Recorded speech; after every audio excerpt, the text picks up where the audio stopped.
Thank you. Good evening, everybody. Welcome to the Wareham Planning Board's meeting for October 3, 2022. Call to open the meeting. Sherry Quirk? Here. Mike Baptiste? Here. Jane Gleason? Here. Sam Corbett? Here. Al Schultz? Here. And the chair, Michael King, is here. We have a full board. Meeting starting at precisely 6 p.m. Preliminary business, first on, 150 Tohonet Road, New Leaf Borrego extension of time, special permit. You skip the minutes? I don't see the minutes. Where does it say that? Unless you have a revised. This is what I have. Oh, yeah, there it is, okay. I apologize. Approval of meeting minutes from February 14, 2022. Mr. Chairman, I move that we defer discussion of the minutes of 2/14/2022 as there are typos and some corrections that need to be made to the document. Unless you want me to go through and enumerate all those at the meeting. Okay, I did see a couple of spelling errors, mostly with your last name. Well, my name was spelled 3 different ways, but that's not the point. If you look at the heading, it conflated the Robinwood project with the LSE Hydro project in the minutes. And there was some other, in one heading, it referred to, for the continued, or for the, excuse me, for the zoning freeze requirements. Yes. It referenced zoning freeze for the bylaws dated June 12th, 2021. It should say 2019. So there are some significant, unless you want to go through and enumerate them and then vote on No, as amended. I don't want to tie up time in a meeting doing that. So that's why I moved that we should review the minutes closely and then get a corrected set. Okay, so we have a motion for Carl Schultz to put off approving the meeting minutes until the corrections can be made. Do we have a second? Second. We have a second by Jane Gleason. All in favor? Sherry Quirk? Aye. Mike Baptiste? Jane Gleason? Aye. Sam Corbett? Carl Schultz? Aye. And the chair votes aye. Okay. 150 Tohonet Road, New Leaf Borrego extension of time, special permit. Is there anyone here to speak to this? Okay, that's odd. Well, because one consideration might be that when we tabled the discussion, the last time they were here, we tabled it until the 17th. Well, why is it on the agenda? Well, perhaps there might be, this is not a public hearing, so we can discuss this, I think. Perhaps it might be useful to get, through you to the town planner to explain the letters we got from the applicant. We got 2 letters, we got 1 letter from the applicant about the 2 projects that talked about a public hearing that was being held at the state level, I think, as well as suggesting that we have another public hearing, and also suggested that he was backing off the sense of urgency on the request for an extension and did mention the projects perhaps not even happening.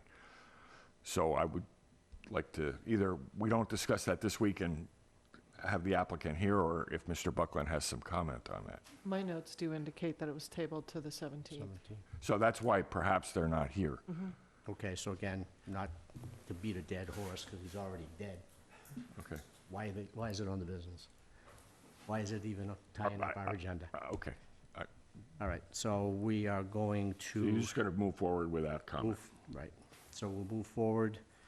So I move that we table discussion of 150 Tohonet Road and 27 Charge Pine Road. Table the discussion until the Till the 17th. And we make sure that the applicant knows we have a couple of questions about the letter he sent. Yeah. Okay, so we have a motion to table discussion till the 17th. on 150 Tohonet Road and 27 Charge Pond Road, and we have a second by Sam Corbett. All those in favor? Sherry Quirk? Aye. Mike? Aye. Jane? Aye. Sam? Aye. Carl? Aye. Chair votes aye.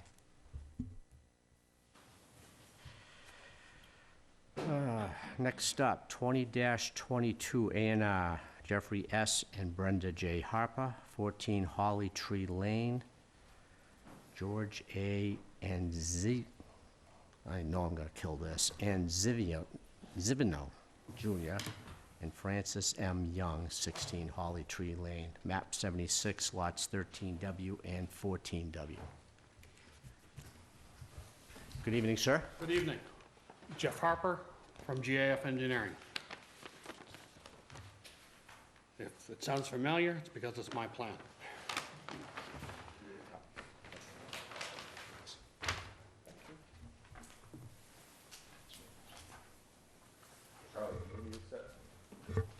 Yes, I'll take a set. Thank you.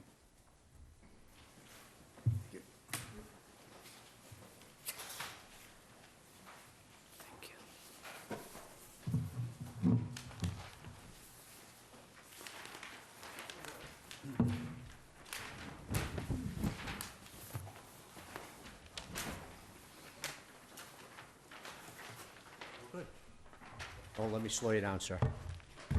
Okay, it's a pretty straightforward plan, doing a parcel swap with the neighbor. Both parcels are of equal area, so the overall area of each lot is not affected. So I met number 16, so we'd have a little bit of room to put on an addition. And Mr. Anzavino and Ms. Young are in the back, and their dwelling is in the back part of the property, gives them a little bit more room on their end.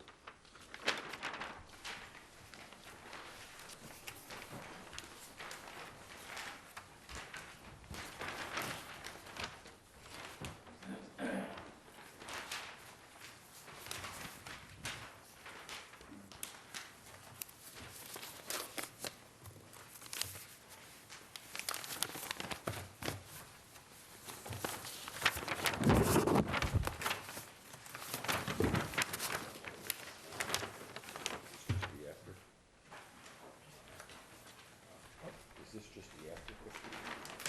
Or the before picture? This is it. So it almost looks, Oh, so they're, it just looks like they're taking this and putting it over there. bumping Yeah, this one currently up. the line is one straight line, and we're just putting the double jog in it that follows the green highlighting. So same amount of property, is just mirror imaging themselves. Exactly, yep.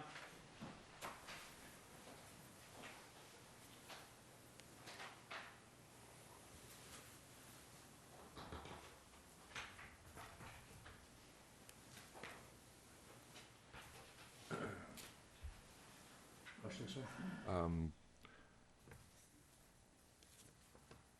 yeah, I guess through you to Mr. Buckland, this change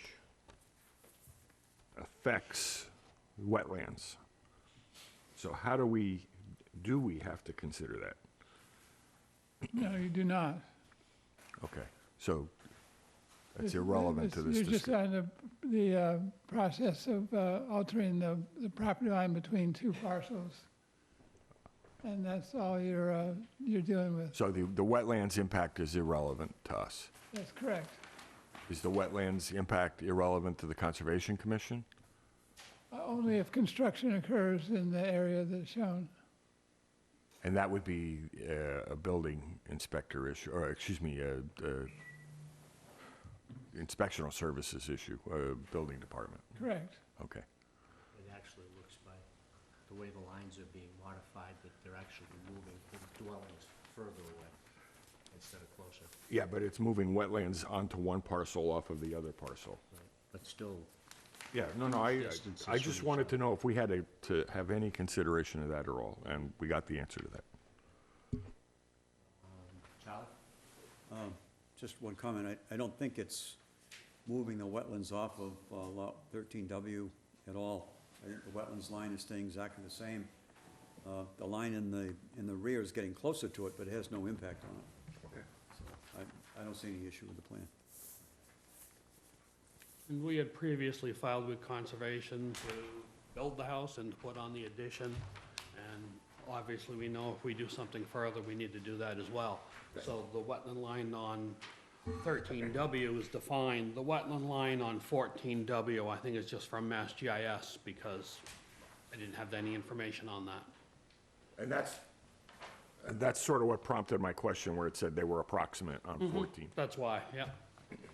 Okay, so if it's not anything we need to consider, I'm fine. Any other board members have comments, questions? Any other board members have comments or questions? I do not. Mike? No? Okay, you're right, it does seem pretty straightforward. That being said, I would entertain a motion from the board.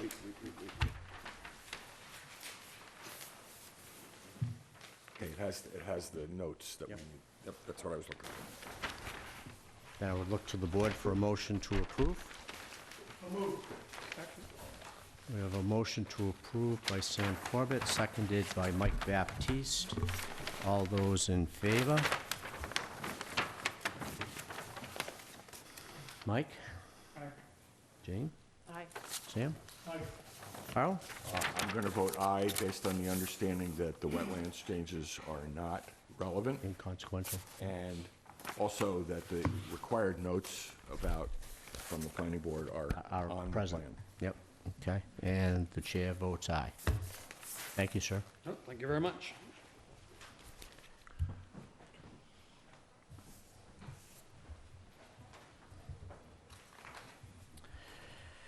Got the Mylar, Mike?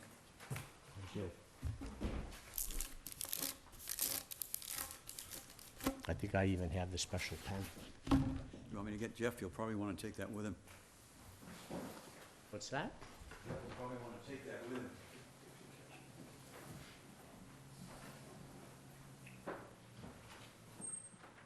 Me too.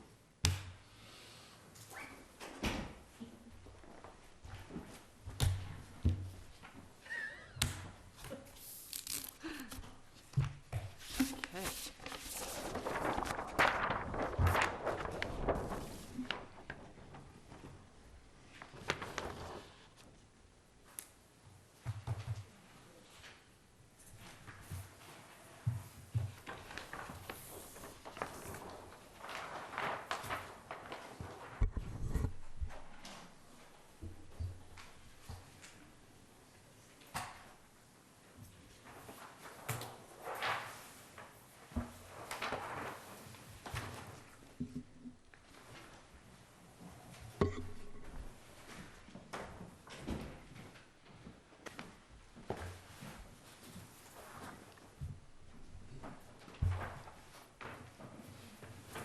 No, go ahead.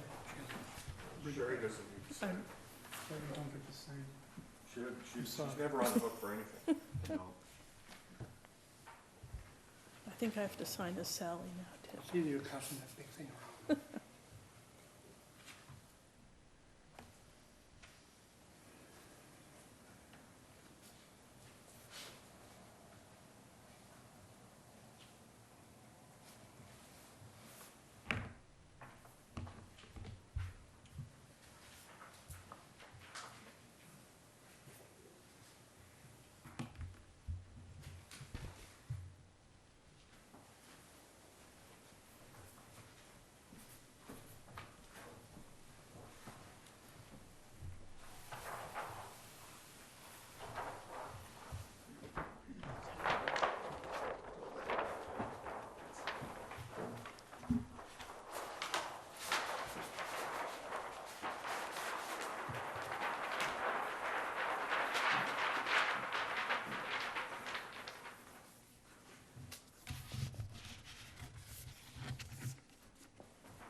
Public hearings. Item number 1, article for town meeting, amendment to zoning bylaw, Article 13, Section 1381, zoning protection for non-conforming lots. This article, proposed article, is to see if town meeting will vote to amend the zoning bylaws to include the following change to Article 1381 under non-conforming lots to broaden the requirements for compliance from setbacks to all zoning standards. So we discussed this last, it's just a simple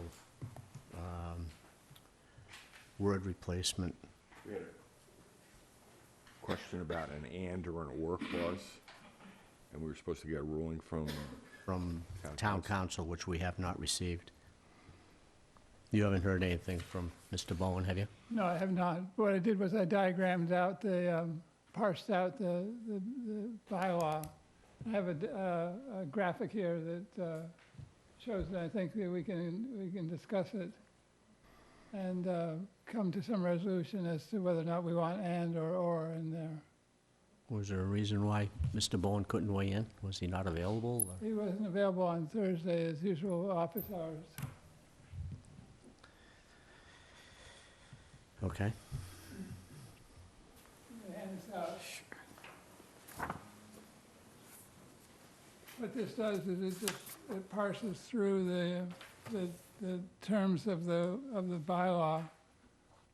I think with this, we can decide whether you want to include an and or an or in there.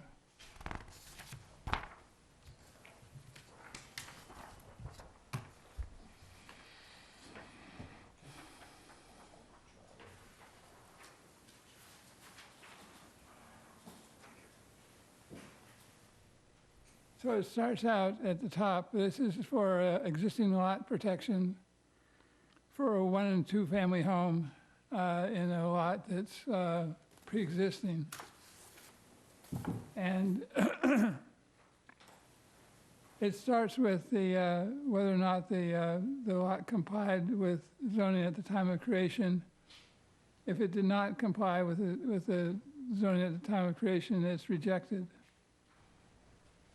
The lot must also have at least 5,000 square feet of area and at least 50 feet of frontage. If it does not, it's rejected. And then it cannot be held in common ownership as of 1951. If it meets those 3 tests, complied with the existing zoning at the time of creation, has at least 5,000 square feet and 50 feet of frontage, and not held in common ownership as of 1951, it can get a building permit for a 1 and 2 family home. If it did not comply with zoning at the time of creation or did not have 5,000 square feet or 50 feet of frontage, it's rejected. It has to go for a variance, in other words. But if it was held in common ownership with other lots, then there are these other tests for it. And the tests are that it has at least 7,500 square feet of area and 75 feet of frontage. If it does not, then it's rejected and does not get a building permit. It also has to be laid out prior to 1951, and then in which case it can get a building permit, or be laid out after 1951, and in that case, it must conform to the 1976 zoning. If it does not conform to the 1976 zoning, it gets rejected. It also has to be no more than 3 lots. If it is, then it's rejected, and if it isn't, it's okayed. The difference that we were talking about last time was this decision point between being laid out prior to 1951 and being laid out after 1951. If it's laid out prior to 1951, the way this bylaw reads, it says that it doesn't have to conform to any zoning because it was laid out before zoning was in place, but all it has to have is the 7,500 square feet of area and 75 feet of frontage. And then it can be approved as a buildable lot. so long as it doesn't have more than 3 lots in common ownership together with it. If it was laid out after 1951, this is where the 1976 zoning comes into play. So this is where it's an or. I've diagrammed it out here so that the zoning that in 1976 comes out and after you determine whether or not the date it was actually created. And see that decision point between 1951 and before and after when zoning was put in place. Do you understand what I was trying to get across here? This is a diagram. Excuse me, Mr. Chairman, through you to Mr. Buckland. This is the diagram of the or clause or the and clause? The or clause. Because what happens is the or, it says if it was laid out after 1951, then you're determining whether or not it conforms to the 1976 zoning. If it was an and clause, the conformance to 1976 zoning would apply to both laid out prior to 1951 and laid out after 1951.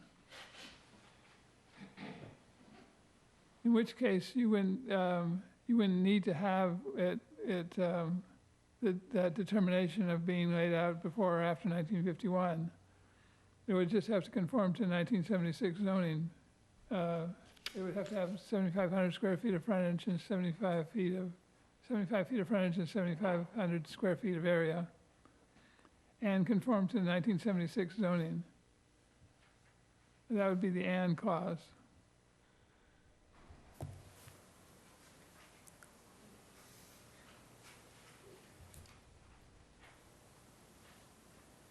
So what this does when it says or, it gives an out for those lots that were created before zoning was in place. So now the question is that what the sentence actually says? Right.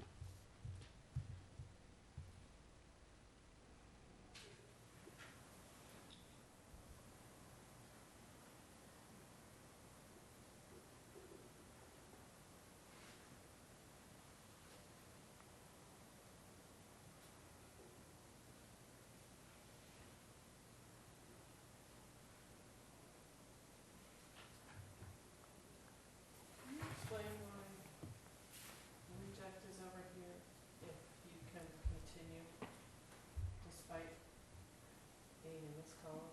It says reject over here, but you can continue and get to an okay, for example. I don't understand these rejects over here. That's if the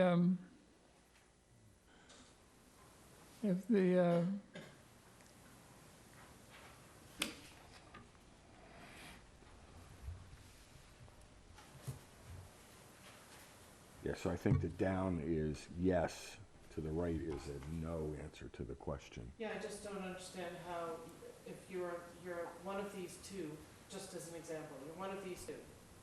And to keep going, if you're in this column, you have to comply with this, but so how does that get a reject? If you can technically keep going, if that's your situation. you keep going based on the ones on the each one of these is a test, and there are 2 possibilities, and one continues to the next 2 possibilities, and if it doesn't meet that criteria, then you stop. If you do meet the criteria, then you continue, and then there's another test that comes along in the next step. Which one are you looking at, Gene? I guess I'm just not understanding. I'm not sure that these first 2 rejects shouldn't go down to the common ownership test.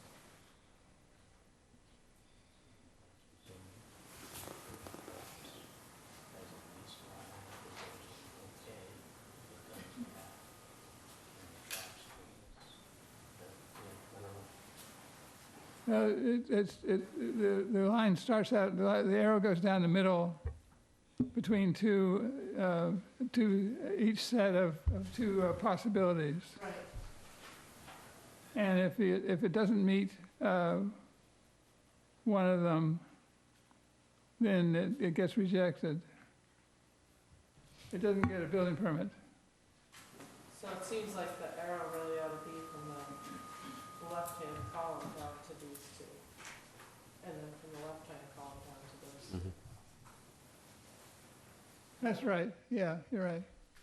Okay. That makes more sense to me. Yeah, if you want to follow it logically, you only continue if you meet the left-hand column. Yeah, okay, that makes more sense. So this flow chart is proposing that we keep the word "or"?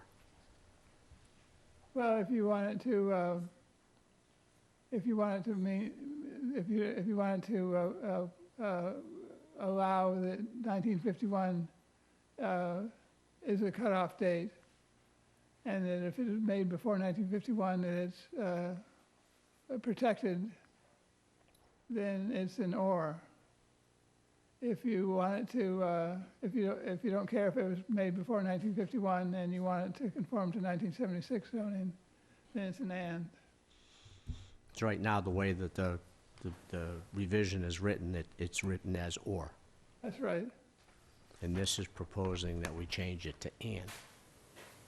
No, the bylaws is set to proposing it stays with "or." Okay, so it's clear as mud. Charlie, you want to weigh in on this for me, Okay, please? go ahead after Charlie. I have a question. Yeah, I think the only thing that's of real concern, which was raised initially by the Board of Appeals, was the fact that it dealt only with setbacks. To change the word setbacks to zoning Right. is the major thing. Yeah, exactly. I think, personally, I think there are other issues with the bylaw, the way it's written, because in the statute that incorporated all of this, it doesn't talk about the effective date of your zoning. It simply talks about January of 1976, when some of these things took place.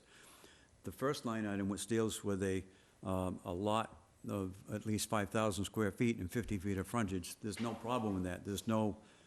That's been in effect for a long time, and there's no change when you change the word from setback to zoning. It's the paragraphs after that. And it might take a little bit more going through the original act and comparing it to what's in the zoning bylaw to see if there needs to be added changes. But to at least get it to the point where you're dealing with more than just setbacks, I would concur with Mr. Buckland. Let it go the way it is. At least you've made that one change, and then revisit it for the other things that Right, that's, perhaps could be confusing. that was kind of my thought, too. All right, I was just going to ask if a clarification of breaking it into two clauses. 2A would start for lots that were held in common ownership or under common control all the way up through 1951, semicolon, or Clause 2B, for lots that were held in common ownership or under common control. Said lots may be buildable for single or two-family residential use, provided that said such lots conformed to zoning requirements in effect as of January 1st, 1976. So it's really two clauses. And I think some of the confusion is because they're merged together, whereas if we called them out more clearly as two distinct clauses. I don't think I changed the meaning. I was trying to make it more clear that they were two clauses. I don't know. No, Do I either mean, of is you- that something we should The consider? language that's in the article, I believe, is identical to what's already in the zoning bylaw. And the only thing you're changing is the word setback to zoning. Okay. So with the other things that I have a concern about, which may be of significance or they may not be, I'd suggest you address that at a later time. Yeah, And at I least understand. get this change from setback to zoning Yeah, completed. but we don't want this thing to get mired down in Misstown meeting. Okay. Any other questions from the board before I open it up to? I do have one question that is related, although not directly, and that is whether there is, as a resource to A question that's not related directly, but a question nonetheless, about whether there is available to potential applicants a clear and concise library, if you will, of the various zoning bylaws that people can access, like this one from January 1, 1976. Is that available to people to look at? It's in the town clerk's records, but there's also a summary in the back of the zoning bylaw. It lists all of the various changes that have been made since 1951. I'm not sure that it's fully up to date, but it's pretty close. Okay. So, It does exist. once you know what it is, once you know the date that you're looking for by looking at the back of the zoning bylaw, the town clerk has all that in terms of the warrant articles and how the Attorney General voted on them. So you should be able to find it directly through their office. Yeah, I know that there have been some wholesale revisions to the Oh, yeah. zoning bylaw, and Yeah. to be able to go back and look at ones that were maybe the ones that you need to be applying. That's be where you would helpful. get the original language that was approved by the Attorney General. And then see how it was evolved. Yeah. Yeah. Yeah. Okay. Any other questions from the board? Questions from the public? None? Anybody online? Am I missing somebody? Oh. Nancy raised her hand after you said.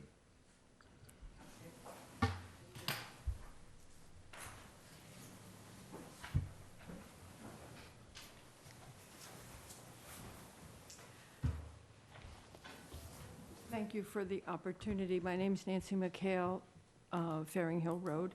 I just wondered if what the difference is and why the need to change from setback to zoning. Is this going to be particularly applicable to one zoning or one area of town than another? What's going to be the ramification of this in a larger sense? And I know that it came through the ZBA from the information here. It's just not clear what the implications of making that change are going to be. I think the purpose behind the ZBA bringing this forward is just to tighten up the rules so that anything that gets built on these lots complies with all zoning regulations and not just the setback regulations, which is the way it was worded. Okay, so there've been some applications that they weren't able to necessarily approve or deny because it wasn't within that whole. Yeah, I would think it would be more somebody who would read through the lines of the current bylaw and maybe take advantage of a situation that maybe shouldn't have been built to begin with because it didn't meet all of what we consider to be the current zoning bylaws. It just, the letter of the law is right there, setback only. Okay. So it's just something that they felt needed to be tightened up a little bit. Thank you very much. Thank you. Appreciate it. Any other people want to speak to this? No one online? Okay, with that said, I would entertain a motion to close the public hearing on the amendment to zoning bylaw Article 13, Section 1381. We have a second? Motion by Sam Corbett, seconded by Mike Baptiste. All in favor? Jerry can vote on this, right? Yes, you can. I thought so. Aye. Mike? Aye. Jane? Aye. Sam? Aye. Carl?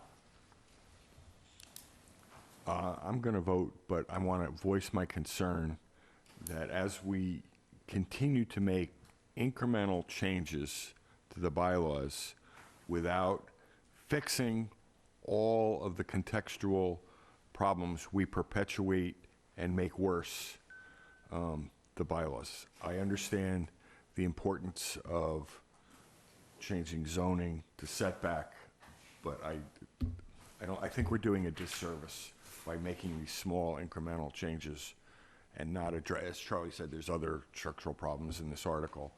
I think it's confusing to read. Nope, I agree, but if it was confusing to read, not to disagree with you, but if it was confusing to read now, why wasn't it confusing to read months ago when we started this process? I think it was. And we didn't act on it. Well, we acted on other bylaws. I'm only saying I'm concerned, and I wanted to voice my concern. Say, I, If you're gonna, if you disagree with my position, I understand.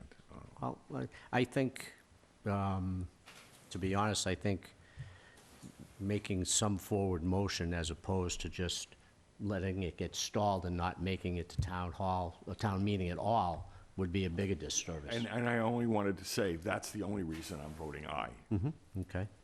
And chair votes aye.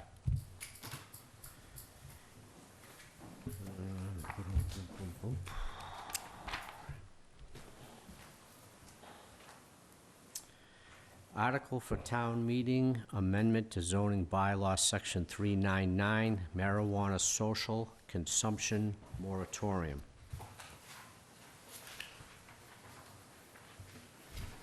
Where is this? Where is 399?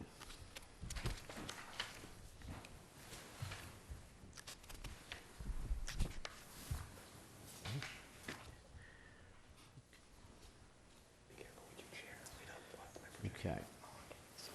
So the article, the way the article is written, it's to see if town meeting will vote to amend the zoning bylaws by voting to reaffirm the moratorium on marijuana social consumption establishments, given that the conditions for the first moratorium adopted October 2019 and ended October 2020 have not changed, and to so approve the following text.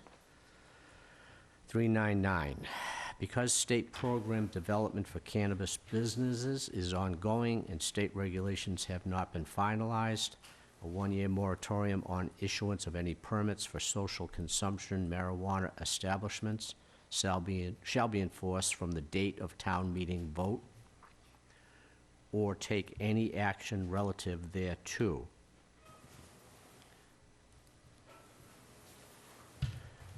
Do we have any comments, concerns?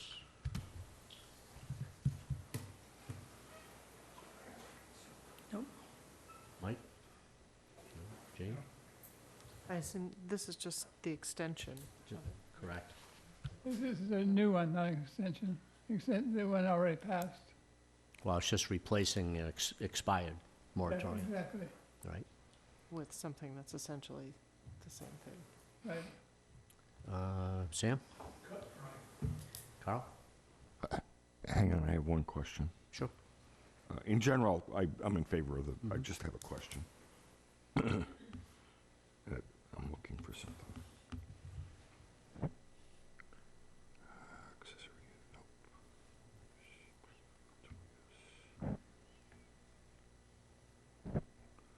My concern is if the moratorium doesn't pass, and therefore social consumption establishments would be allowed. So I'm looking, I don't believe they're in the use table, so, Then they wouldn't be don't- allowed, I don't think they would be allowed as a They result. would still require a permit. well, they would always need a permit, but they're not in the use table, so I'm looking to make sure they're not in the use table, so They are not in the use table. that was my Right. impression. So we have A gap. another inconsistency, but if it doesn't, so if the moratorium, if this article to extend the moratorium fails, because they're not in the use table, they're not all permitted use in town anyway. Until we can get that flaw corrected. Well, or not. So I just wanted to be clear, my understanding, that it's not a permitted use, even if the moratorium fails. And to make sure that that case, that use variances are not allowed for marijuana businesses either. So it couldn't be done as a use variance either. Because it's not in the use table. That's It's, correct. And yeah. because the marijuana bylaw says that use variances are not allowed. oh, that's the other bylaw, yeah. Okay, so I'm You're good as far as your questions? good, but I think it's important that we all understand Mm-hmm. the implication of the bylaw, Correct. and there really isn't. Okay, being a public hearing, is there anyone to speak to this subject?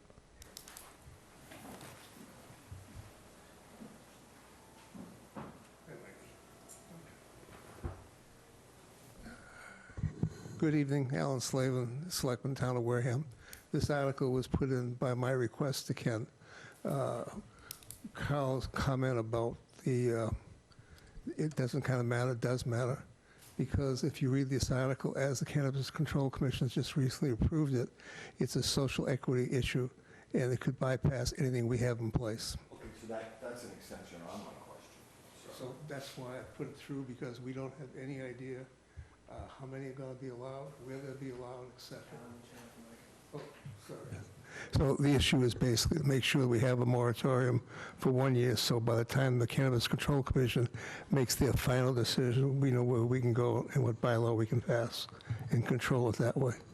If you all remember way back when we had medical marijuana, the state, out of their goodwill for the Cannabis Control Commission, decided that medical marijuana facilities could have retail immediately. And we ended up with a retail facility with the medical, which has caused a lot of issues with parking, et cetera, downtown. We've never resolved the location from medical. We've lost it basically into institutional and nowhere else. So it would be nice to do this once and do it right. That's the reason I asked the article to come forward. Thank you. Thank you. If you want, I can stay for the next one. That's mine, too. If you want to sit there, that's fine. If it's okay with the board. Is there anybody else who wants to speak to this, either present or online? No? Okay. With that, I would entertain a motion to close the public hearings for town meeting, amendment to zoning bylaw, section 399, marijuana social consumption moratorium. Second. A motion by Sam Corbett, seconded by Mike Baptiste. All in favor? Sherry Quirk? Aye. Mike Baptiste? Aye. Jay Gleason? Aye. Sam Corbett? Aye. Carl Schultz? Again, I'm in favor of the article. Again, this is a case of where we need to Tighten things up. address this in the use table. And as Mr. Slavin said, because it's this environmental, social justice, equity. social equity issue, we could be overridden. However, if it was in the use table, and in the future, that would help us. The moratorium helps us, but it doesn't. No, I'm just saying that's what we need long-term, is it has to be in the use table. Maybe. Social equity could overrule the town Even if it's in the use table and we allow it in certain zones. if we don't allow it. No, I was saying if we allow it in certain zones. You would have to, but I'm just saying, if you didn't allow it at all, Carol, then you would have an issue. Oh, that's not what I was, Yeah, I get what you're saying. yeah. Yes. So we need to take a note that we need to address this issue in the future. Yeah. I'm going to deny for the moratorium. An aye from, okay, and the chair votes aye. Okay, maybe we'll skip over the next one. It's fine with me, Mike. Motion to continue the public hearing for article for town meeting, amendment to zoning bylaws, section 1171, 25% coverage limit on window signs. And why are we not addressing that? No, I was just busting his chops, because it's his too. I'm sorry. You missed all of that, Kyle. You were too deep in your thoughts. It's what friends do.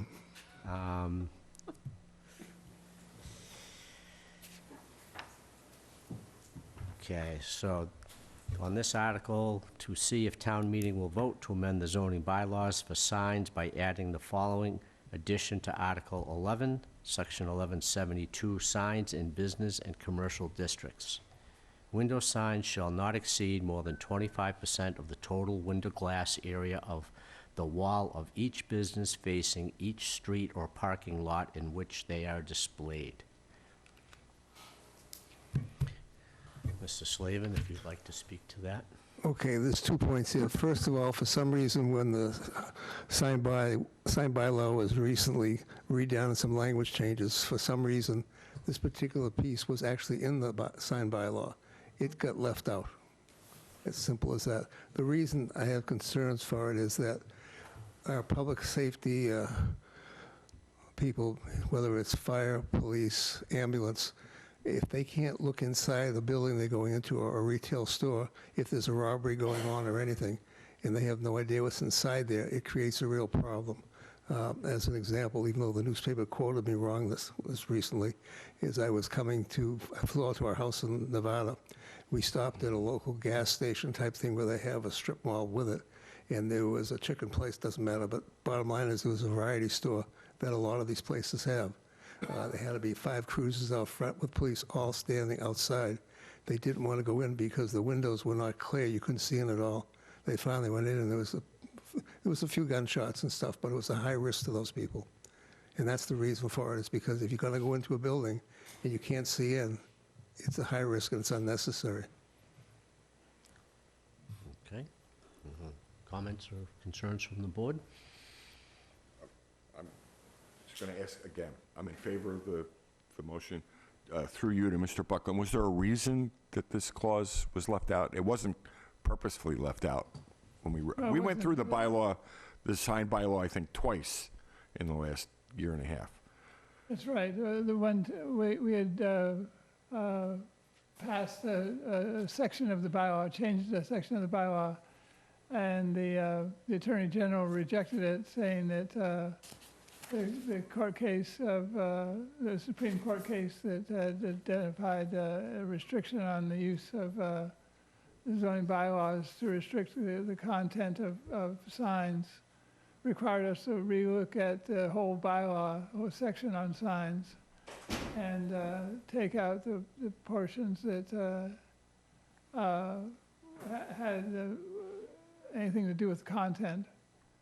So the bylaw was changed so that it's district specific, and for whatever reason, this one was left out. It was just an oversight. One of the reasons why it may have been left out was it's part of the design guidelines that are common with urban planning, where the idea of being able to see inside the storefront and seeing activity in there helps the whole idea of the street quality and the value of walking down the street and seeing activity in the stores.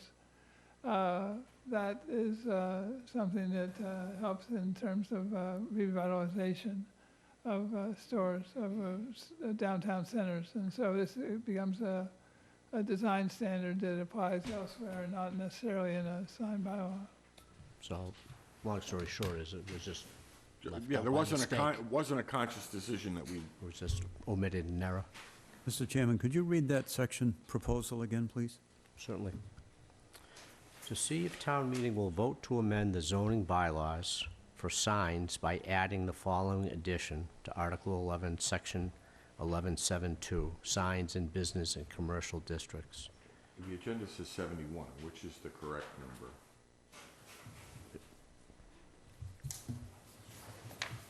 You're right.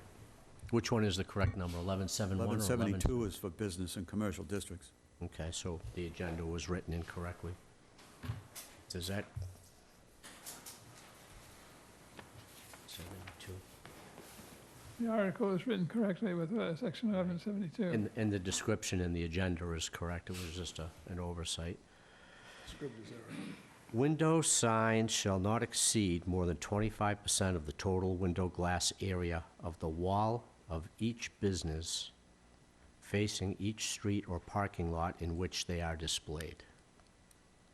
Why would you not want to restrict it to 25% of any window rather than 25% of the wall area? It says 25% of the total window glass area of the wall.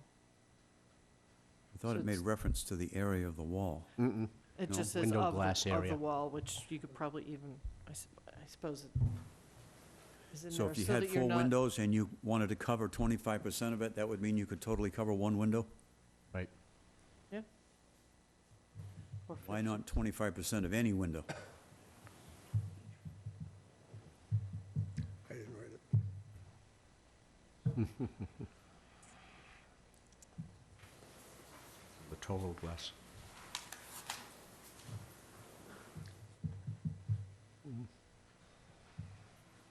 So the total area of any one window as opposed to the total glass area of the wall. 25% of any window, Any window, period. that's what it should be.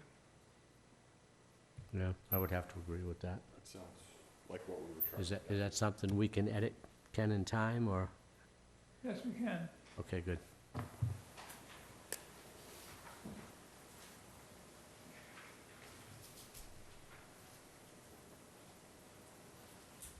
So, window signs shall not exceed more than 25% of any window of the wall, of any window, period? Or any window? Any window glass area. Any Sometimes window they glass area of the wall. Take out of the wall. 25% of the total, Window. 25% of each window glass area. Take out of the wall. Does it matter what direction it faces? It really doesn't. The idea is to be able to have line of sight. What's the difference if the Yeah. police are coming in from the back or in the front? Front or back. Some businesses have entrances in the back as well. Yeah. So window signs shall not exceed more than 25% of each, any, Each window glass area. Yes. You're okay. Glass saying of any. I'm saying any window. Any window. Well, each would cover the same, wouldn't it? Just kind of a, I mean, either or, it doesn't matter to me, but it seems like it gets the same message across. Right, so any window glass area of the wall. Oh, take out of the wall and then just say of each business.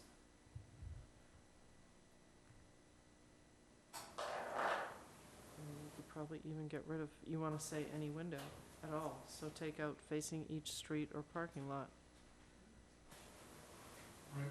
in which they are displayed, take that out too.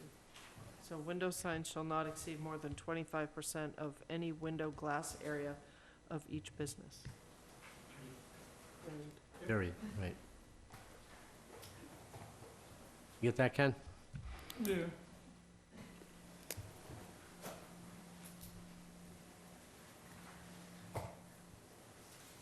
Window signs shall not exceed more than 25% of each, of any window glass area of any each window glass business, area of each of each business. business.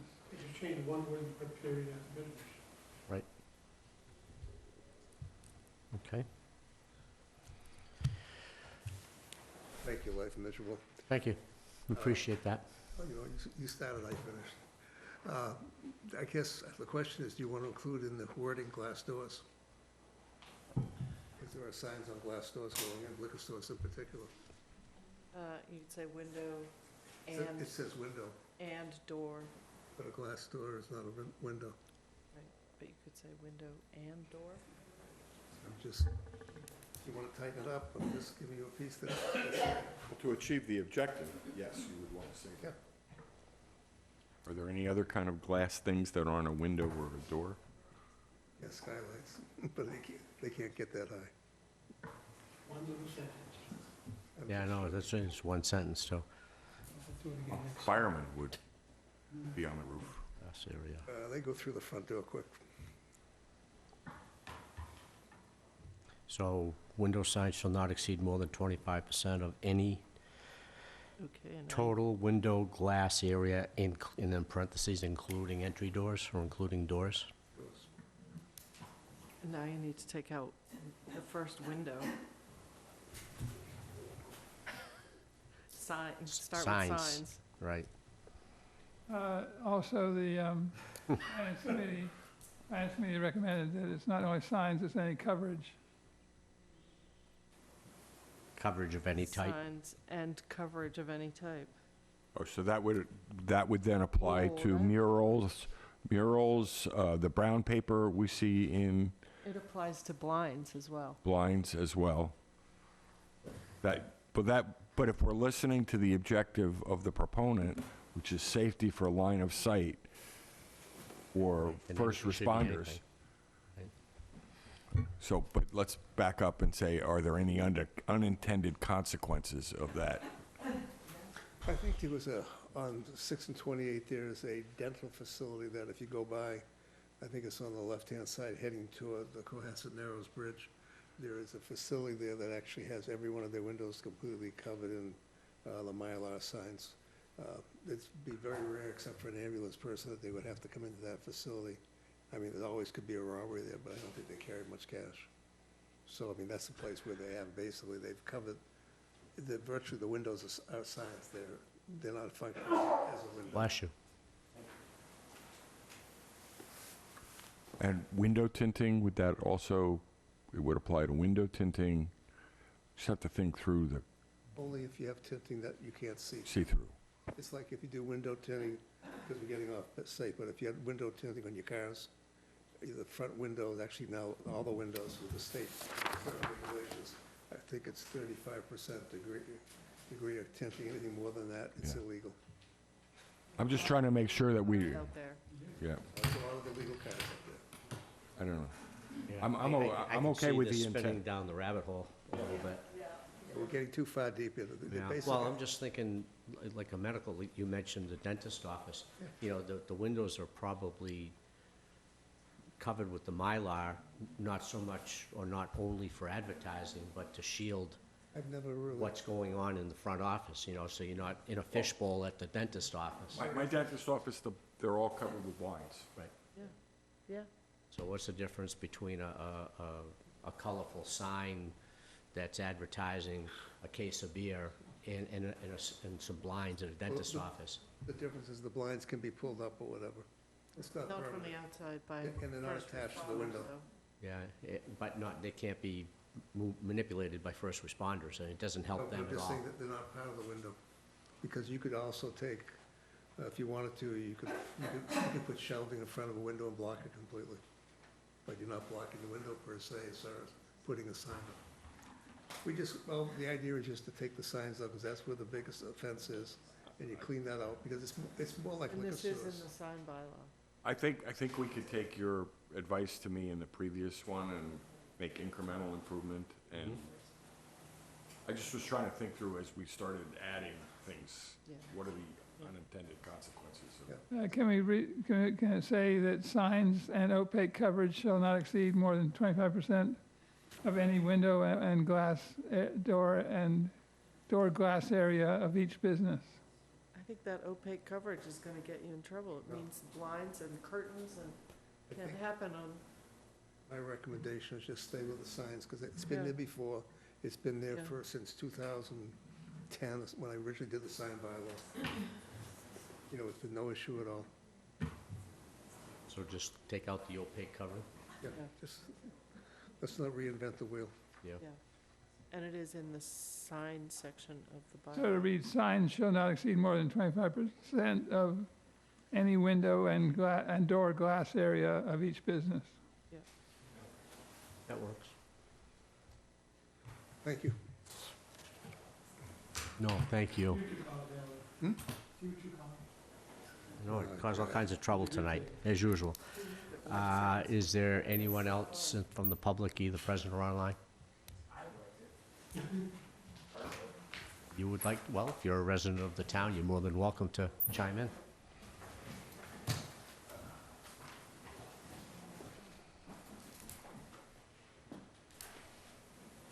Jonathan Day, 1059 Main Street.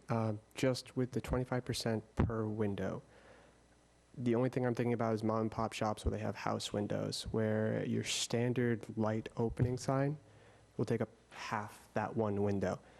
If they want to put up a open sign that will fit within 25% of a house window, I don't know if you can find one that people will see outside.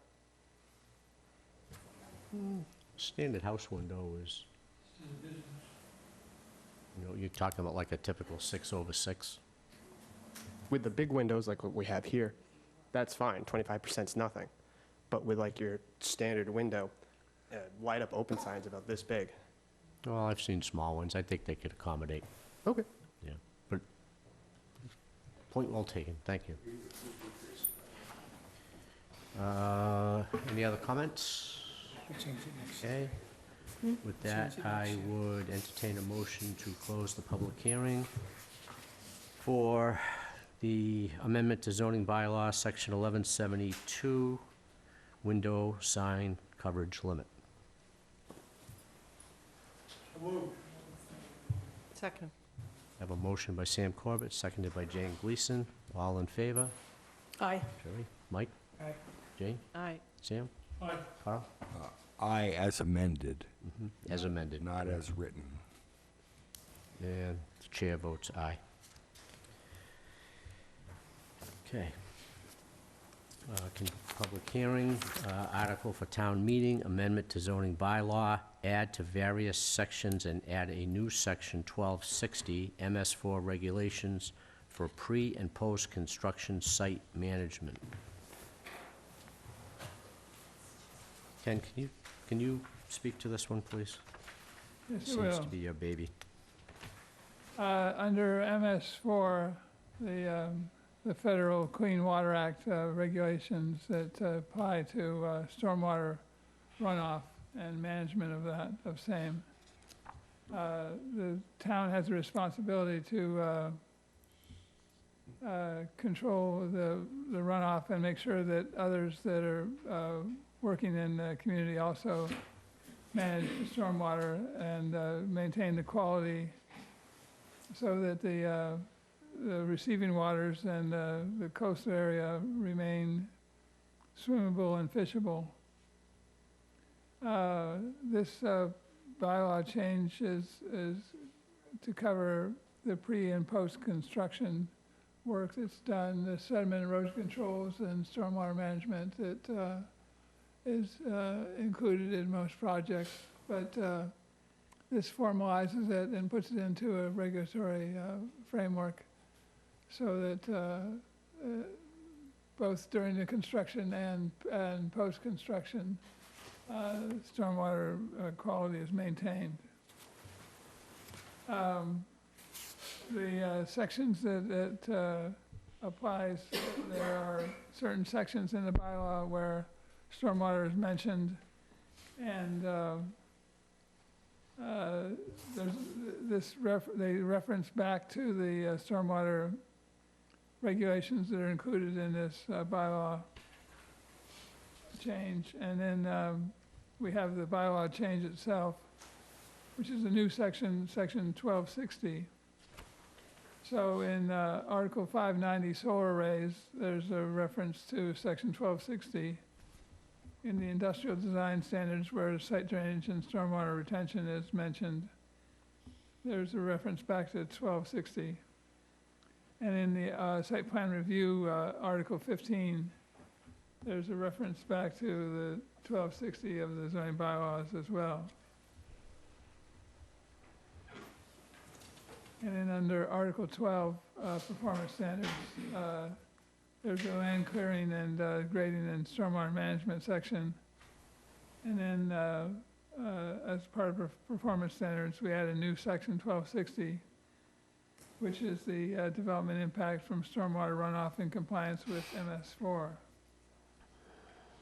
And we state that and the purpose of this is to comply with the standards of the US EPA for MS4 for the permit that was issued for the state. And all stormwater discharges into or from the municipal system. That is the storm drainage system that the town is responsible for and the roads and properties around the town. And by the way, this is not the only requirement we have to maintain our stormwater system. We have to sweep the streets and clean the catch basins and inspect to see what nutrient loading or impacts to stormwater is having on our coastal waters, receiving waters, and address that through best management practices and control of the stormwater pollution. So this applies to all development projects and redevelopment projects of 1 acre size or more. And that's 43,560 square feet. That's a standard for the what's called the NIP, the National Pollution Discharge Elimination System permit, which is where this derives from. The permitting authority under this section is the planning board. But unless where development requires a special permit variance or comprehensive permit from the zoning board of appeals, the zoning board of appeals would be the special permit, the permitting authority for this section. This is similar to the way the site plan review section of the bylaw is set up. There are definitions, best management practices, which some people say means buy more property. There's a review and decision process. There are exemptions, and these are exemptions that come from the federal regulations.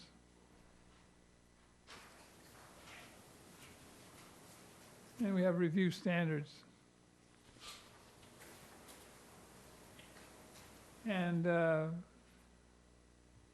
idea is to try to control the discharge of untreated stormwater directly or to cause erosion in wetlands or waters of the Commonwealth. And post development peak discharge rates will not exceed pre-development rates. This is something that's done during review of projects we have now. It's just putting it into regulatory form and making it clear that that's our standard that we apply. This is something that these standards here are things that Charlie looks at when he does the review for us. In other words, for the drainage reports that are done. There's standards for recharge.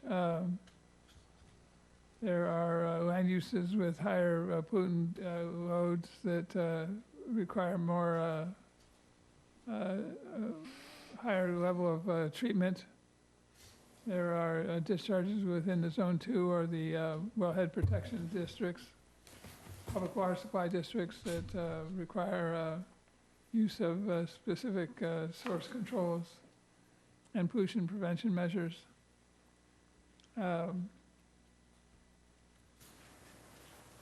There is a state stormwater handbook, the Massachusetts Stormwater Handbook, volumes 1 and 2, which provides most of the systems and the design of these systems and the treatment that is necessary to reduce nutrient loading and total suspended solids and any other pollution that comes from stormwater flowing from developed areas into our receiving waters.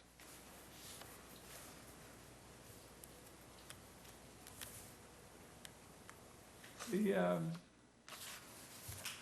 performance standards are that 90% of the total suspended solids have to be removed.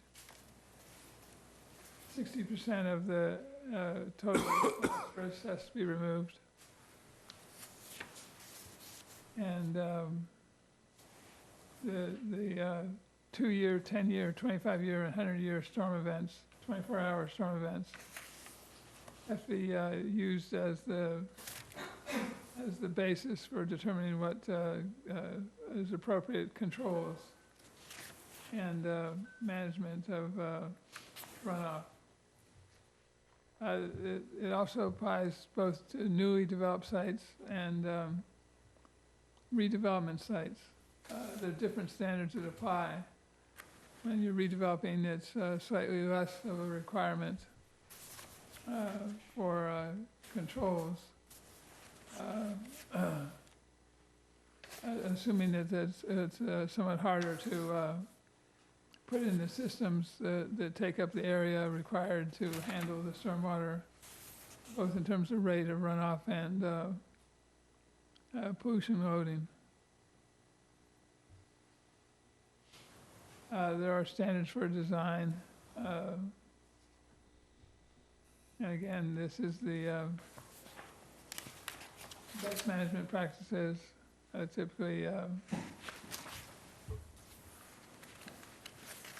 we have the EPA Region 1 performance standards for best management practices, as well as the state stormwater management handbook.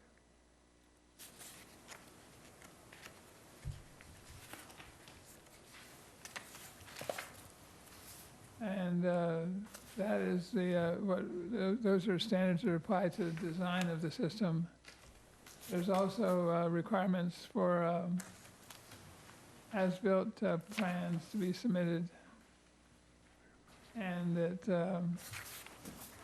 there'll be regular inspections of the sediment erosion control measures on the site, the permanently installed ones, and that monitoring during construction and afterwards, after the project is in place, take place. So there's inspections and cleaning that are required from the system at least twice yearly. And that is how the system maintains the quality of the stormwater runoff that's acceptable to the EPA standards. So that in a long-winded form is the bylaw. Okay, thank you, Ken. And the MS4, that's something that we don't have a lot of choice on as far as adopting. That's No, you don't have any choice at all on that. exactly. Questions?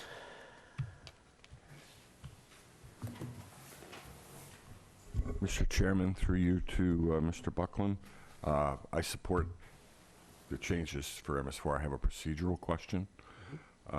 Currently, we're operating regarding Section 590, 3.4, the change to Article 590. Currently, we're operating under a bylaw that was passed at town meeting in the spring. That has not been approved by the Attorney General. If we were to have town meeting before the Attorney General rules on that bylaw, and this may not matter, but I want to understand how it works, and repeals the bylaw, as we didn't do a section-by-section replacement at Springtown meeting, we did a wholesale replacement of Article 590. How does making a change to a section of a whole article that gets rolled back work? Now, the good news is I went back and read all of the versions of the bylaw going back, and 593.4 didn't change in any of them. So that's the good news, but I don't understand what happens when we make a change to a bylaw that hasn't been approved by the Attorney General, even though it's in effect, because that's the way zoning bylaws work. How does that work when they don't get back to us in a timely fashion and we continue making changes to bylaws? We have compounded complexities. What happens? We complain to the Attorney General. But does that in effect then nullify this whole change? In this case, it wouldn't, because we also reference 1560, which is the site plan review, which is the function you have on the review of solar bylaw, under the solar bylaw, in a better section. So there are multiple levels here where Why? there's more than one way that you can go at this. Okay, but theoretically, we're making a change to a bylaw that could get reversed. That's right, and if it was reversed, there's still, as I say, there's another section that applies that, That gives us the protection, but then what wording ends up in the zoning bylaw? Do we just not include this section? So when you print the next version of the zoning bylaws, what gets printed?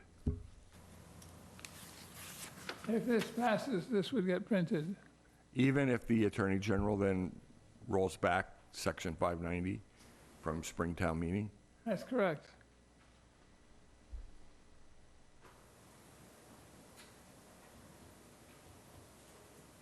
This would be an independent action that takes place where the bylaw is amended and if the Attorney General approves it, then that gets put in play. Okay. Yeah, well, I just, it's unconscionable that the Attorney General has dragged out this long on. Any other comments? Just a quick one. Mr. Chairman, I think one of the purposes of going forward, as has been outlined, is in order to conform with timing deadlines. And one of the things that we do accomplish here is to show our willingness and efforts to comply by timing deadlines to put these regulations in place. So although we may end up in a confusing place, we end up in a confusing place with less risk and liability attached to it. So again, we're going back to small incremental changes. Is there anybody in, Mr. Slavin?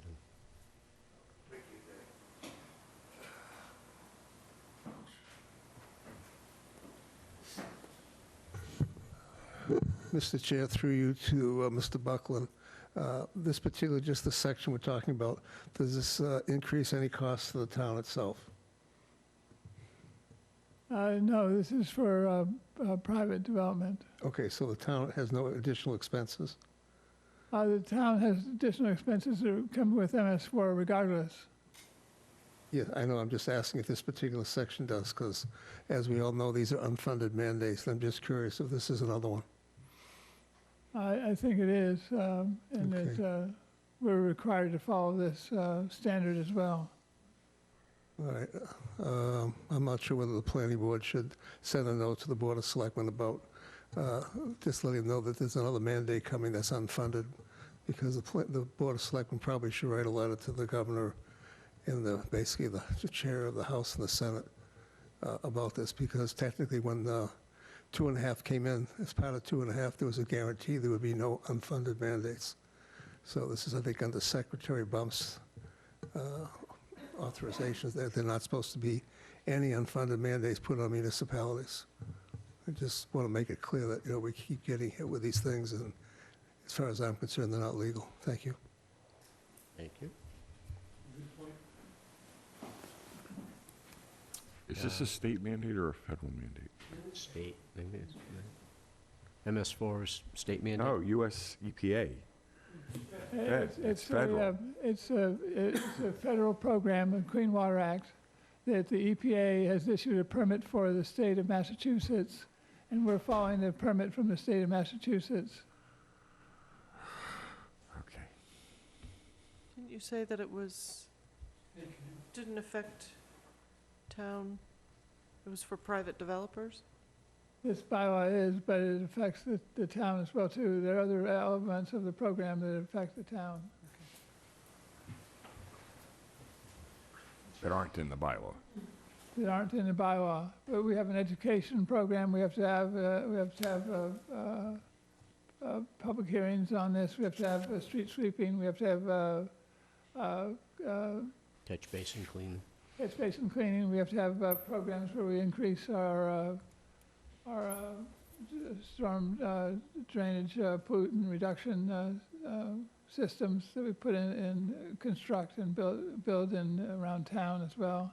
And we have to inspect and study the water quality in stormwater systems so we can identify problem areas and address them in some ways as well, too. It sounds expensive. It is. Yeah, a lot of, yeah. There's a lot I going just on. heard a lot of money spent in that few minutes. We got a hand up? Yep. Yes, ma'am.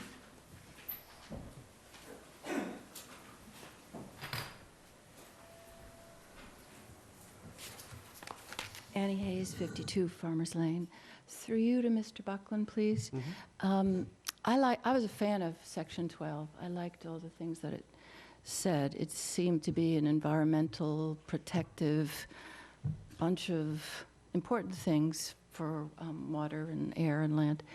And my understanding, I mean, I asked Mr. Buckland a number of times when I heard from Mr. Schultz that it was disqualified, it wasn't being used. And Mr. Buckland, you said that it needed to be considered anyway. And then at a meeting, it was said that those provisions were going to be needed into various parts of other bylaws. Is that correct? I'm not sure I understand. What do you mean? You took Section 12, right? Right. And it doesn't apply anymore? It applies, what do you mean? Oh, I thought, Mr. Schultz, didn't you say a number of times Section 12 didn't apply? You're referencing the site plan review special permit process, and Only? that's where it, I don't remember if it was Article 12 or, but yes, I think Article that's, 12. yeah, it was Article, I just didn't remember. Yeah. There is one article that specifically excluded, one clause from that, which is excluded. Just one clause? I from believe it Article 12? was, I'll look it up. I thought you said we aren't using Article 12. Maybe I'm misunderstanding. No, I'm, you're catching me, I'm trying to Yeah. we had this discussion, I'm acknowledging that, Okay. I'm just trying to I'll go remember. to another question. So, in a nutshell, if the current proposed solar bylaw is rejected, and we go back to the 2014 solar bylaw, which is... 19, I'm sorry, 2019, 2019. not 14. Oh, maybe I'm confused. But that, all of these provisions then apply to that bylaw, is that correct?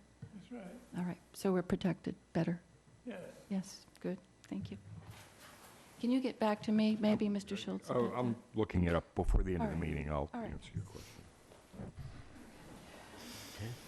Any other comments? Yes, ma'am.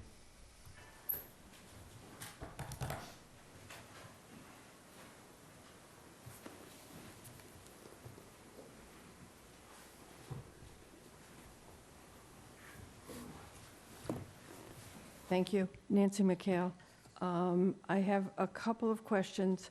One is, I pulled this document off of the planning board's website, and it still says draft, and I'm wondering if this was under proposed town meeting articles.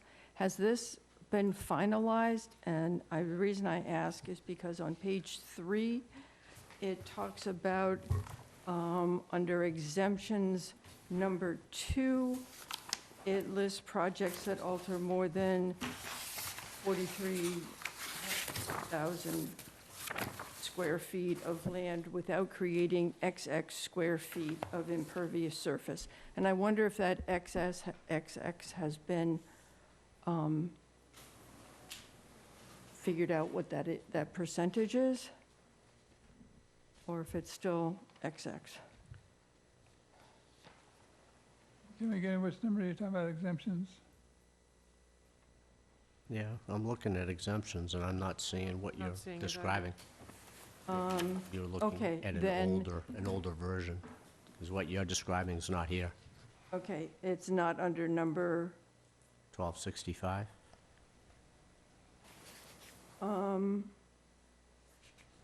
this one is 1216? That's actually the article that Ms. Hayes was referring to. Site plan review, special permit is exempted from Article 12. Okay. Is So I don't know there- how that impacts, I hadn't thought of that, I missed that, how that affects the change. that Mr. Okay, Buckland wants to so make. I guess the article then that you're all looking at right now, I don't know where to find a copy of that. Should be up on the website. Article 12 is in the zoning bylaws. Is in the zoning bylaws, but how, With the proposed amendment, you say is not online? that's my point. Oh, it's the proposed amendment, not the bylaw. Right, Okay. right. So what we would be voting on, wasn't able to ascertain what that is. The other point is that back to section 590, the solar bylaw, the portion of the solar bylaw that we submitted to the Attorney General in the spring of 2022, that stormwater management piece is section 593.5, not 593.4. Oh, then I was looking at the wrong one. So that's an important point. So I don't know how. Thank you for catching that. I was trying to find it on the fly. Yeah, okay. I knew there was a concern. Okay. Just want to make sure that we're all, talking about the same thing. But this is a lot of pieces and parts to all twist together. And I appreciate that the work that you're doing, I'm just trying to understand where it fits in. So that Thank goes you. back to my point. This article doesn't correctly reference the bylaw we passed at Springtown.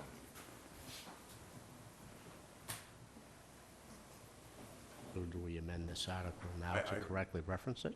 But then if we do that, then what happens? Because 593.5 in the Might go previous away. bylaw is something else. And what are the repercussions if we don't send this No, to no. town meeting? No, we should do that, but we just need to, Reference both of them and date, and put in parentheses the dates of them so that it covers that? that's why I brought the question up Yeah, it's a procedurally. Good, good question. I think either way, we may end up having to go back and clean this up. As one more thing to clean up. But the But- problem is we can only clean it up twice a year. Right. You could reference both of them and put the dates of the documents that they're in, That With might the be two different the numbers. cleanest way to do it. and that way, it actually makes it easier when you go back to do the cleanup, that you just take out the inapplicable one. Right, just remove the one date, the one document. Or, reference both, or, With a date following each one. yeah, replace article this if that, Yeah, or this if this other thing. the other, yeah. Well, no, that's what happens when it takes so long to, They always do. we have to move forward, so. It's likely, it's possible that the Attorney General won't catch this. And we could then be fine between the period of, I'm not convinced of that as a game plan. Do we have the ability to make ministerial changes? I don't think so. That's a question for Ken. No, we have to adopt what we adopt at town meeting. The other thing is we could schedule a special town meeting if it were that important. I don't see that. Well, it's an option, but It is an option. Associated with that.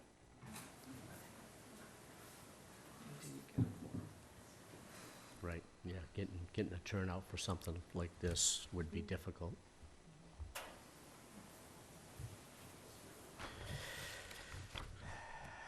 So what's the motion on the table then, to proceed as written?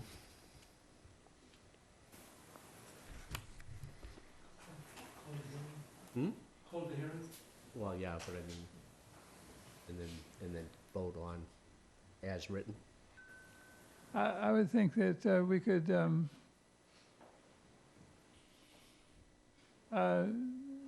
not put a number, not put a 593.4, but just to add this element to the Article 590. So that in any case, it gets put in into that article of the bylaw. Right, as a you could, reference. without giving it a dot number, you could just say, Right, just that section in general. Yeah, it just goes into the bylaw.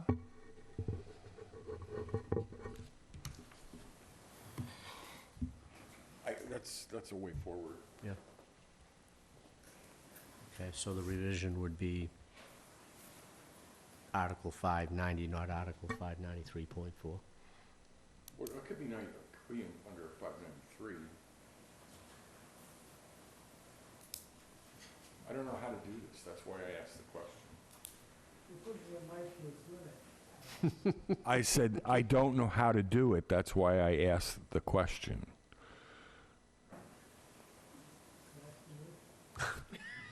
What? So Ken, what's your recommendation? That we just move forward, just referencing Article 590? Yes. Okay, All right. so that would be, if there's no other public Number input. to be determined when it's adopted by town meeting. Right, the numbering is not what they're approving, it's really the language. The language, right. The numbering just confuses the issue if the Attorney General doesn't. Yeah, and if we tried to explain this at town meeting, Yeah, it'd go nowhere. Yeah. Yeah, okay. All right, with no other public comment, then I have, before you close the public hearing, just one public, in response to Ms. Hayes, the answer is, the discussion we had was discussing Article 1216, specifically 1216.9, which is, 1216 deals with exemptions, 1216.9 says that site plan special permit is exempt from Article 12. Okay, with that. And I don't know if that's important to what Ken's doing, which is also a good catch for Ms. Hayes. I don't know, does that impact what you're doing? So basically, as we have been reading Article 12, it doesn't apply to site plan special permit because of the exemptions. Is it important that your change to 1211 applies to site plan special permit, or even subdivision plans, as I read the exemption?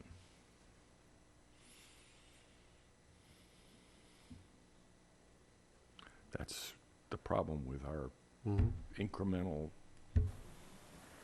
have to read all the bylaws. Which means we need- Every time you make a change, you gotta read everything. maybe when we do these yearly amendments to the bylaws, we pick one and we just tear it But to in shreds. this case, we can't skip this one. I understand that, but going forward, it seems, we got 4 articles that we're dealing with and none of them are right. Every one of them has issues. I'm sorry, I'm not trying to make it more difficult. My head is, All right, so would entertain a motion to close the public hearing on amendment to zoning bylaw, add to various sections and add a new section 1260 MS4 regulations for pre and post-construction site management. So moved. Second. You looked like you were going to say something. I have a question. If there's a problem here, do we have a chance to fix it before town meeting? Yeah, We have to, this was not included in the warrant, so we can present whatever we want on the floor of town meeting. Okay. All right. even after closing the public hearing? Even after closing the public hearing. You're going to be making recommendations to what you want to present to town meeting. Mm-hmm. So, and whatever that might be. okay, so we have, We have some hands in the back. oh my God. Yes, Close ma'am. the- No, well, Close the, we haven't voted. Oh, we didn't vote, We okay. haven't voted. One last, that's it. We're gonna vote. Move this forward.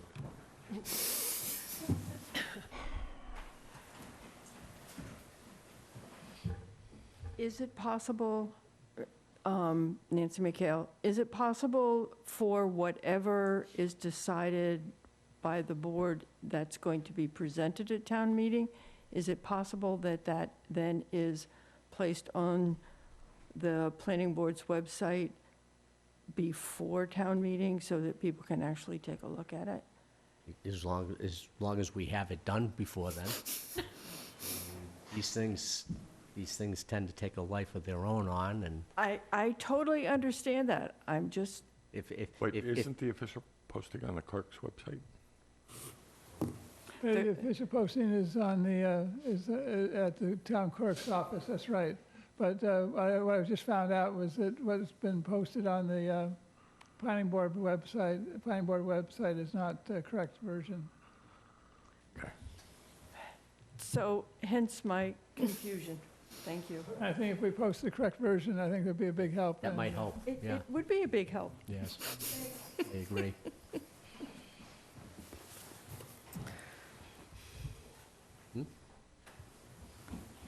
Hello, Miss Hayes. It's not a very nice tone. Annie Hayes, Farmers Lane. I'm wondering, through you to Mr. Buckland, if in the provision for the 10, 50, and 100-year storm, something like that, we are using standards that are typically used in at least the greater Boston area for those storms, because, as Patrick Garner said in a report done by Beals and Thomas that he had a disagreement with, he said they're using 60-year-old data and inserting it in a time of rapid change, and there is real-time data that Boston is using. I don't even know if I can look at him. Can I look? Of course you can look at them. I'm pretending you're not there. The data that we use can be upgraded to current standards. We have a baseline, which is the TP40, I believe, which is Yes. the 60-year-old data. Yes, it is. It can be or shall be. It can be. Will it? I assume so, unless the engineers refuse to accept the new numbers. Who were the, what engineers? At the town meeting? No, the engineers we use to do the calculations and review the calculations. But why wouldn't they? Oh, I'm not asking through you. Why wouldn't they? Because there's not enough data to know exactly what the numbers should be. Rhode Island, Mr. Price said Rhode Island was using it? Well, No, Rhode others- Rhode Island's okay. not Massachusetts, Yeah, that's what we So heard I- from Mr. Shanahan. right? Well, I would have to agree. We don't live in Rhode Island. But Boston is using it, so would he look into it? We can look into it. Thank you. I think at the end of the day, I know everybody is concerned about the environment and the effects of erosion with water, but this moving forward with the MS4 is a move forward. We're not trying to circumvent anything, we're actually trying to add more protections. So tearing it apart little bit by bit, I don't think is very productive, to be honest. All right, with that said, I would entertain a motion to close the public hearing on, I get the wrong glasses on again. The amendment to zoning bylaw 1260 MS4 regulations for pre- and post-construction site management. second. Second, we have a motion by Sam Corbett, seconded by Jane Gleason. All those in favor? Jerry? Aye. Mike? Jane? Aye. Sam? Aye. Carl? Reluctantly, aye. That's 4 for 4. I concerned about continuing to perpetuate. Well, I have to voice my concern to justify my vote. The chair votes aye. Public hearing is closed. Mr. Chairman, when do you want to take up your recommendations to town meeting? Do you want to do it at the next meeting? Yes. That's the only. That's the only one we got left. Do we have a choice? Yeah, you can set up a special meeting for it if you wanted to. The next meeting is what, the 17th? Right. What do we have planned on that meeting? I left my planner in my truck. Fearing Hill solar and Zero Route 25 solar. Yeah, let's do it on the 17th. Okay. And the two new leaf projects we just pushed off. 150 to hone it And 27 Charge Pond. and 27 Charge Pond. So the 17th will be another busy night. Solar night. Solar night, yes. Ought to be a bright meeting. It'll be a long Okay, so we've closed the public meeting. Let me just read this correctly. Did we vote on that? Yes. No, that's what I was Yes, we doing. did, yes. We did reluctantly. Reluctantly, yeah. We reluctantly voted to close the public Oh, hearing. yeah, I wasn't reluctant about closing the public hearing. I'm going to be reluctant about voting. So you're going to reluctantly vote twice then? I'm so confused. Yeah, me too. Okay, so now I would entertain a motion to vote on, we've closed the public hearing, so let's entertain a motion to vote on moving forward the amendment to zoning bylaw, MS4, Section 1260, for pre- and post-construction site management. So all those in favor? Sherry? It's, Well, it's MS4 regulations. yes, what we it's all of it. And I vote yes, with the understanding that we are going to look into this and see if there are any remaining problems that need to be fixed on the floor. So that we can bring it to the floor? Yes. Or town hall, okay. Mike? Aye. Jay? Same as Sherry, aye. Sam? Aye. Carl? Aye. You want to say same as Sherry? It's okay. No, Sherry's going to look into it, so I'm satisfied. Chair votes aye. Thanks, Carl. Okay. Continued public hearings. 19-22 Dos Amigos Realty LLC, lots 1010A3 and 1010D on map 74, two-lot subdivision. Is there anyone here to speak to this?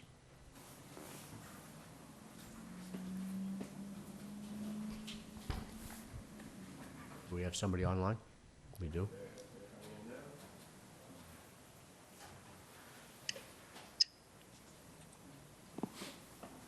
Good evening, Brad Bertol with JC Engineering. Good evening. Do you hear me? Yes, sir. All right, thank you. We recently received comments late this afternoon, actually approximately a couple hours ago, and I felt it was too late to submit an email request for a continuance. But I would like to request a continuance to allow us additional time to address the comments recently received. We're not prepared to discuss them tonight. Okay, and these are comments referenced in the letter from Mr. Rowley dated October 3rd, 2022? Yes. Okay, It's a fair request. that's a fair, yeah, I see we did receive these fairly late. So we have a proponent requesting a continuance. Do you have a date in mind? It sounds like it'll probably be after town meeting with the way your upcoming schedule is. I would have to agree. I think the 17th is already beginning to be a very busy time, very busy night. Ken, what's the next meeting that's available after the 17th? November 11th, I believe. November 11th. Would November 11th fit your needs? Yeah, that's fine. Okay. So I would entertain a motion to continue 19-22 Dos Amigos Realty LLC November 14th. to the Wareham Planning Board meeting scheduled for November 14th, 2022. Second. We have a motion by Sam Corbett, seconded by Jane Gleason. All those in favor? Sherry? Aye. Mike? Aye. Jane? Aye. Sam? Aye. Carl? Enthusiastically, aye. And the chair votes aye. Thank you for your patience. Ken, what is that? Yeah, thank you. The 14th. 14? Yeah, November 14th. You did. Okay, continue public hearing, 12-22 Wareham, MA3 LLC, 91 and 101 Fairing Hill Road, site plan review. Map 91 and 71, lots 1,000 and 1,007, proposed ground-mounted solar energy generation facility.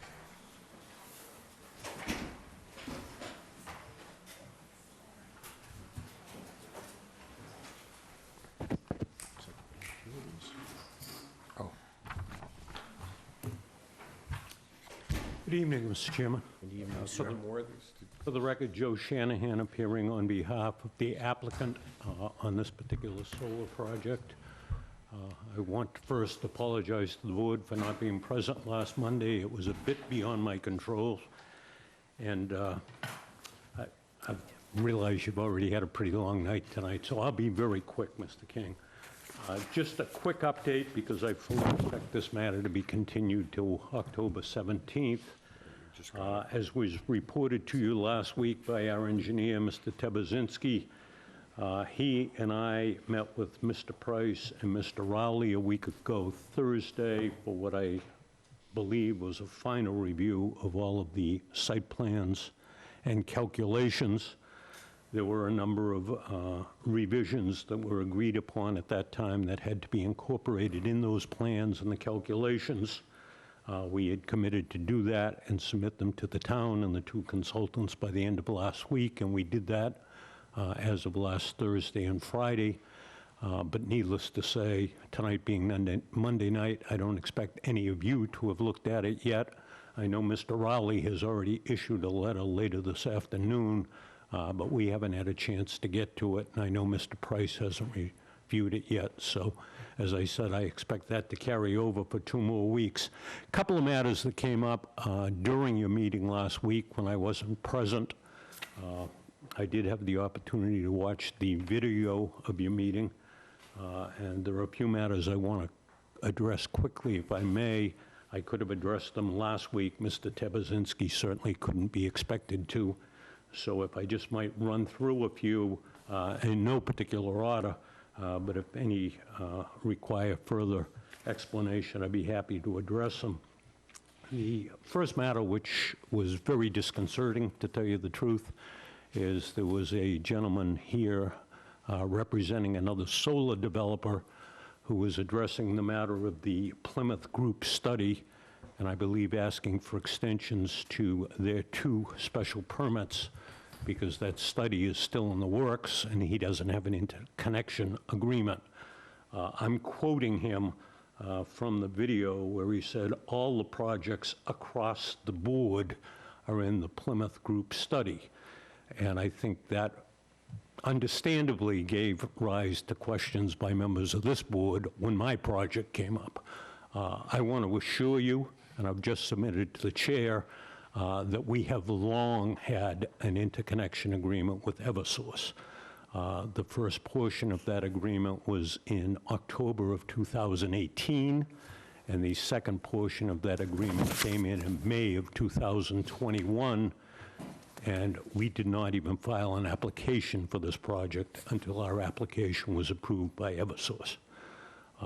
The thought that I would have gone out and paid $250,000 in back taxes, $200,000 to my engineer, $50,000 to your hydrogeologist, and $20,000 for a sound study without an interconnection agreement not only is amazing, but certainly would have been the end of my career.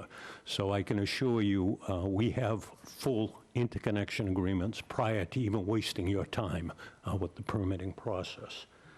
Does anyone have any questions with regard to that particular issue? Are you part of that study? Pardon me? Are you part of that study? We are not. We received an interconnection agreement Before. before the study was commissioned. Just so I can be clear, Yes, Ms. Quirk? when your project is operational, you will be able to deliver power onto the grid? That's correct. We would never build a multi-million-dollar project without knowing we could plug it in when it was completed. Maybe you can explain to us offline why others might. I don't work for those others, Ms. Quirk. Thank you. And another couple of issues that were brought up, and again, no particular order as I ran through the video. Ms. Quirk acknowledged a portion of my latest memorandum to the board addressing our EH&S fire suppression methodologies and protocols, and I think you raised the issue, Ms. Quirk, whether we were aware of the fire department letter and all of the conditions that are included in that, and that obviously would be included in our project going forward, and we'd fully expect those conditions to be a part of any approval issued by this board. Thank you. And I will note that you are the person who pointed out that letter to me, so I'm just doing a little belt and suspenders here and making sure that it is included in the conditions for the... That seems to be the phrase of the month for this particular project, but thank you. Another issue, and again, pardon me for paraphrasing, but I was very mindful of Mr. King's comments that he was scared to death we might get this wrong, and that if it was wrong, it was, quote, our screw-up in terms of an approval of this project. I think I understand your concerns. They've been the concern of this board for 18 months at this particular point. But I think because of those concerns, this board, individually and collectively, has spent a full 18 months doing due diligence on this project. I think along the way, you have asked the questions, we have submitted the responses. I believe, and I'm confident, that we've crossed every T and dotted every I. You've taken advantage of two very well-respected consultants. You went out and hired a hydrogeologist. I'm not sure this town has ever done that in connection with the project before, and we've gone through that. Mr. Rowley has been on top of it from the beginning. He was responsible for your hiring a hydrogeologist because he acknowledged he has certain areas of expertise, but some of that was beyond him. And he basically implored the board to hire an outside consultant, which you did. Going to the cliche that Ms. Quirk just addressed, Mr. Price last week, in answer to a question, said that he wasn't aware of any project that had ever been reviewed as carefully as this one. And he said, and I quote, "You've heard the cliche, belt and suspenders in a project. This project has two belts and two sets of suspenders." So I understand your concern, your diligence, and your mindfulness for the community, Mr. King, but I think when and if you vote, you can clearly vote with a clear conscience that you and your board have done everything they can and should in reviewing this project. A couple of other quick issues. I would indicate to you that there was discussion of the sequencing or the phasing of this project to address some of Mr. Rowley's concerns as well as Mr. Price's. And I think they were articulated by Ms. Gleason 2 meetings ago on August 8th, where she said, I really want to know in greater detail, how is this going to be done? And where are the safeguards? And that's where we came up with the sequencing, phasing plan that you heard of and saw last week. Incorporated in that, and I think it's very important, is an inspection system whereby each phase or sequence is reviewed, inspected, and signed off, for lack of better terminology, before we're allowed to move on to phase 2. One of the issues that came up last week was who's going to do the inspection?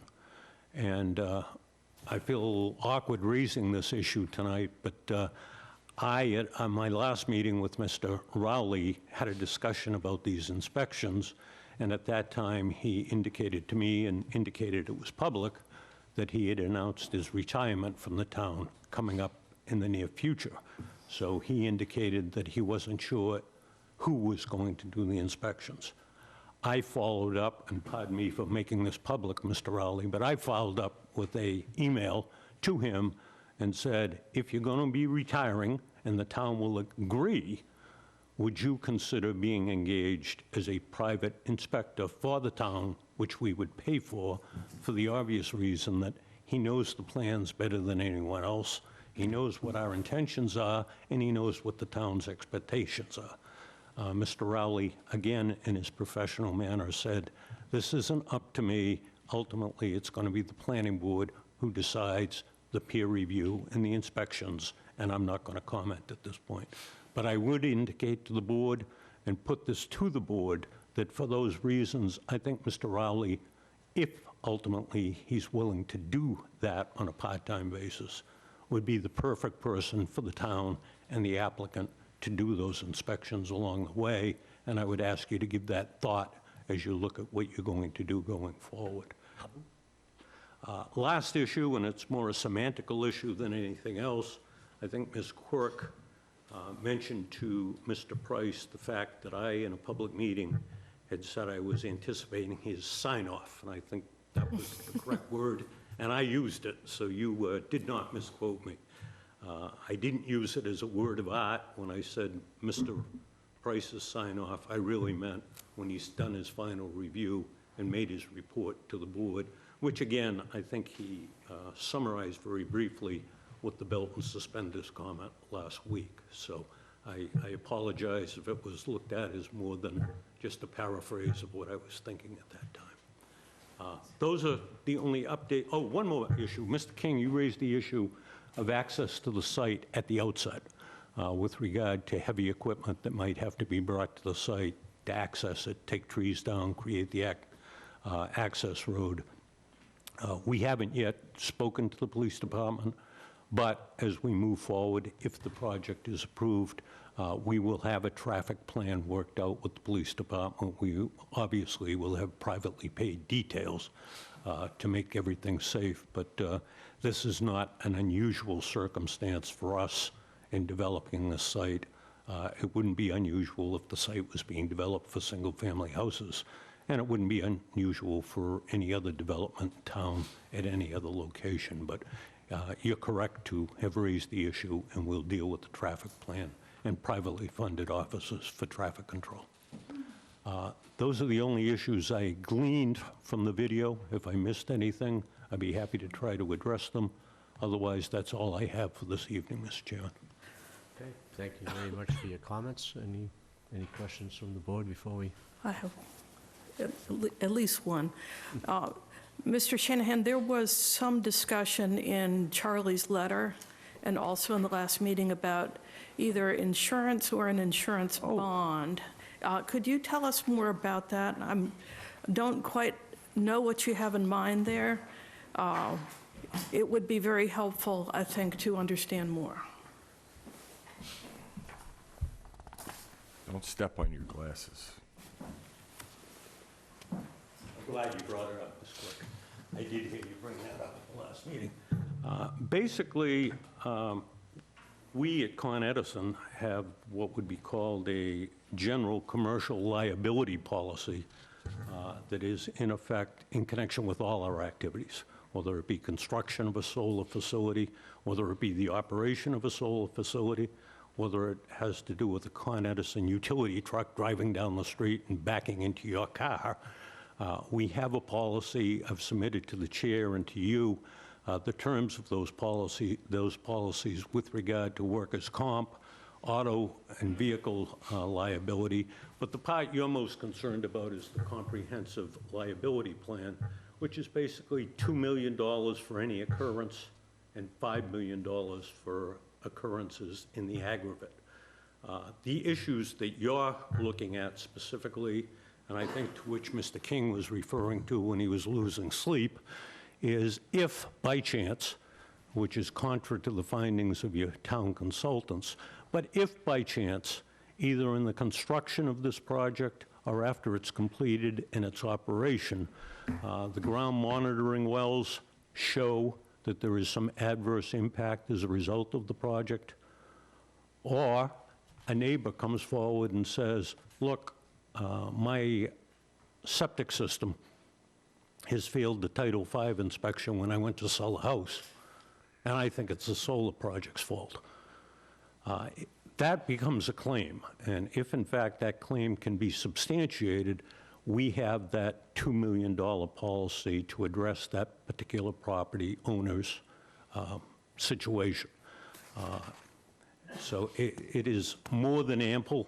I would also suggest to you that, even before we get to the issue of insurance, Con Edison is a huge utility in the United States of America. Its annual earnings are over $15 billion a year. Its assets are over $75 billion. If any truck is going to bump into my car, I hope it's a Con Edison truck, because I never have to worry about whether I get paid. So beyond the assets and the substantiation, substantial assets of Con Edison, it, for obvious reasons, has very significant insurance coverage for any and all incidents.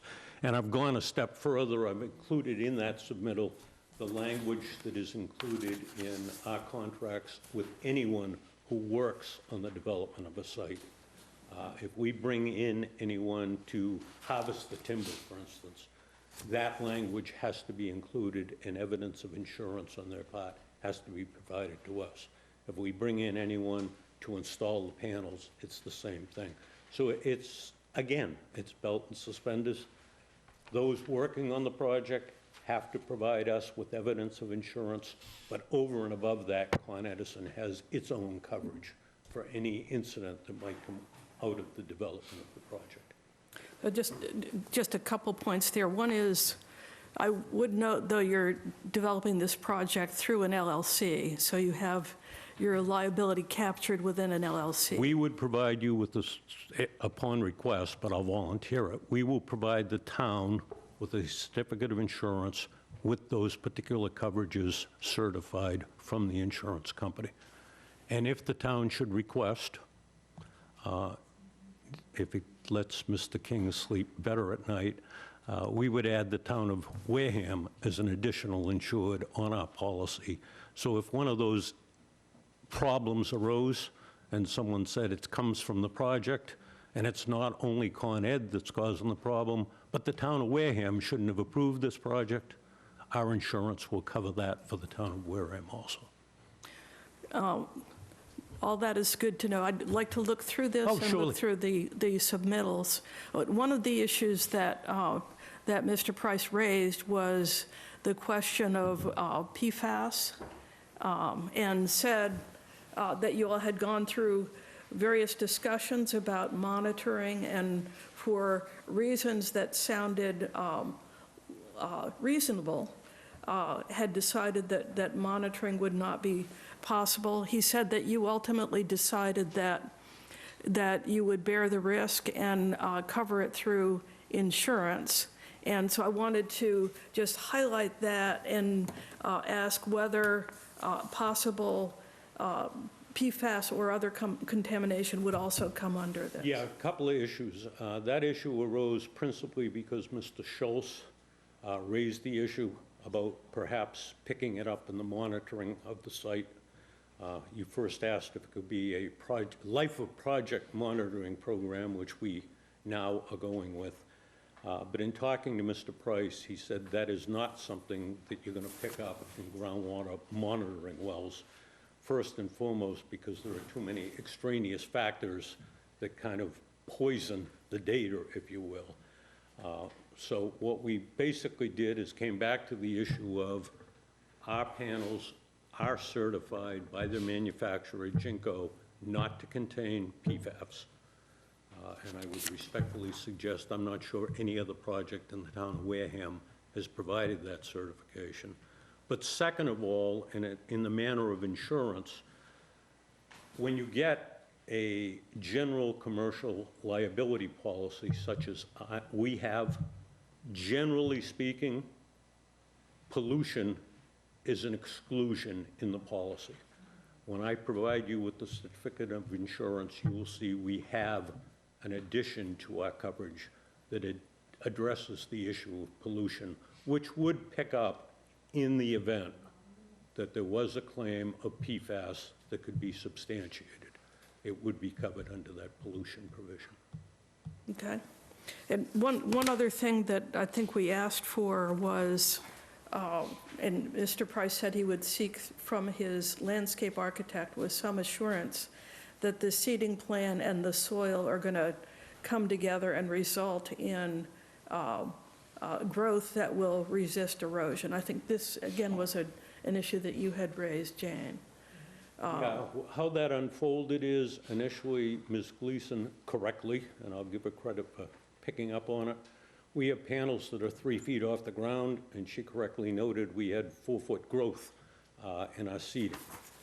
We went back to Ernst Seed and asked them to come up with something different. They came up with something that kept our height to 18 to 24 inches. I submitted that to the board. When Neil Price saw it, he said, I don't like that seed mix. It's not going to establish itself the way I want it to in that 6 inches of loam. His staff, my consultants, and Ernst Seed went back and came up with a new seed that he found acceptable and has now been submitted to the board. So that is there. I think the other issue that came up, Ms. Quirk, and I hope I'm not misquoting you, Mr. King, but your comment was peach fuzz is not a root system and doesn't get done what we want it to get done. Mr. Price and Mr. Tebezinski was correct. We are committed to establishing satisfactory growth and root system before we go forward with the project.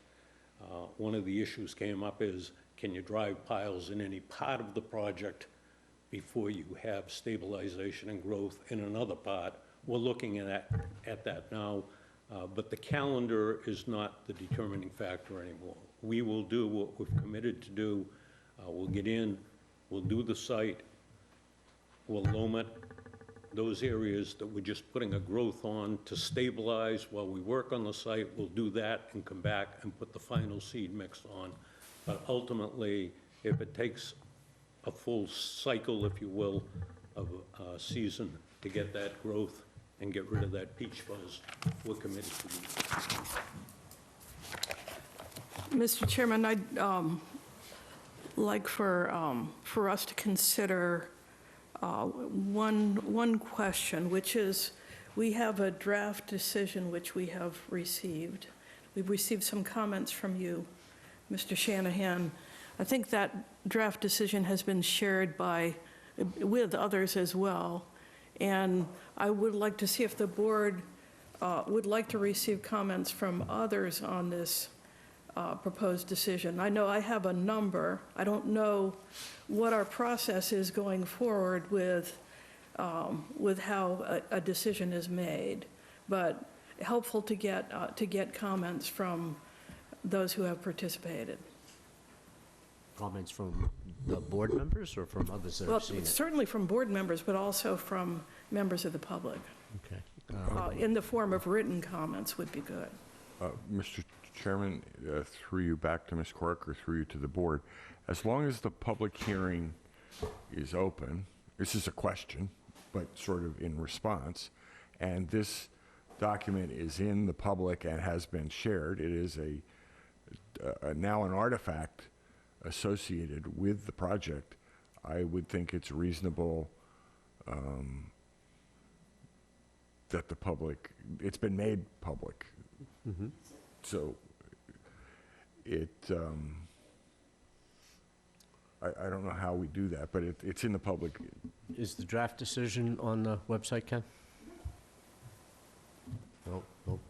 Annie, don't do that. You're not, no, please don't do that. I know it's been shared on the email with a number of the commenters. It has been shared with members of the public. I can state that. Yes.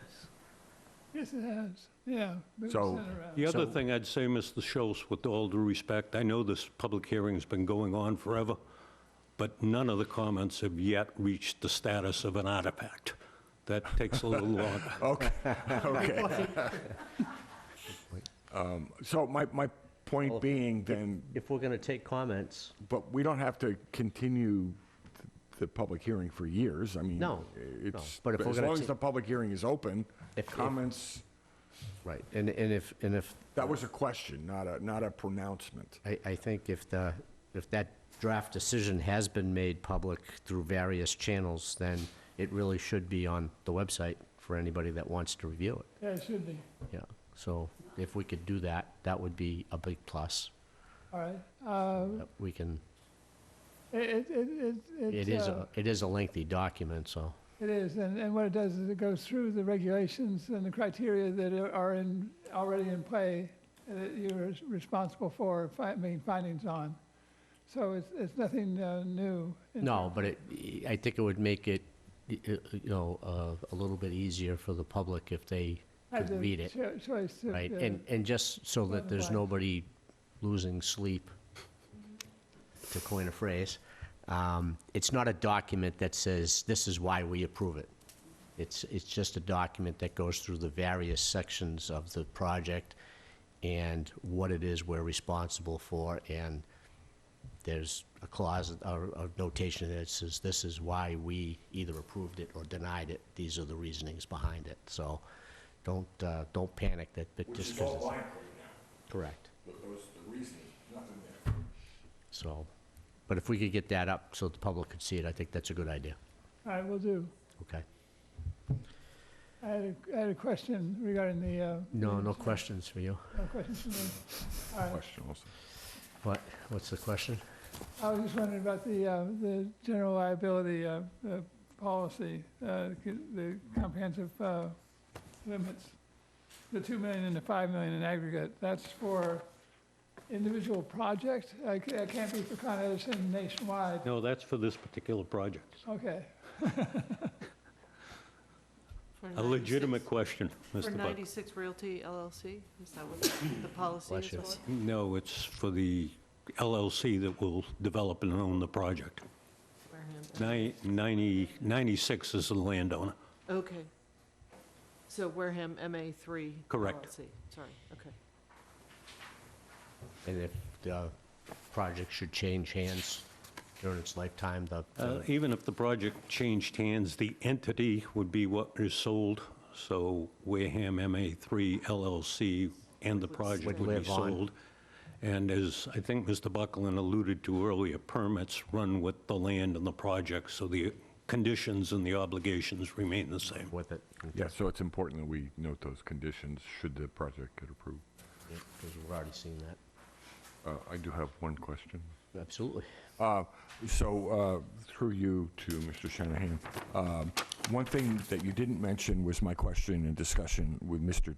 Tabolinski. Did I get that right? Tabolinski? Tabazinski. It's taken me a while to. Was the phasing strategy very interesting?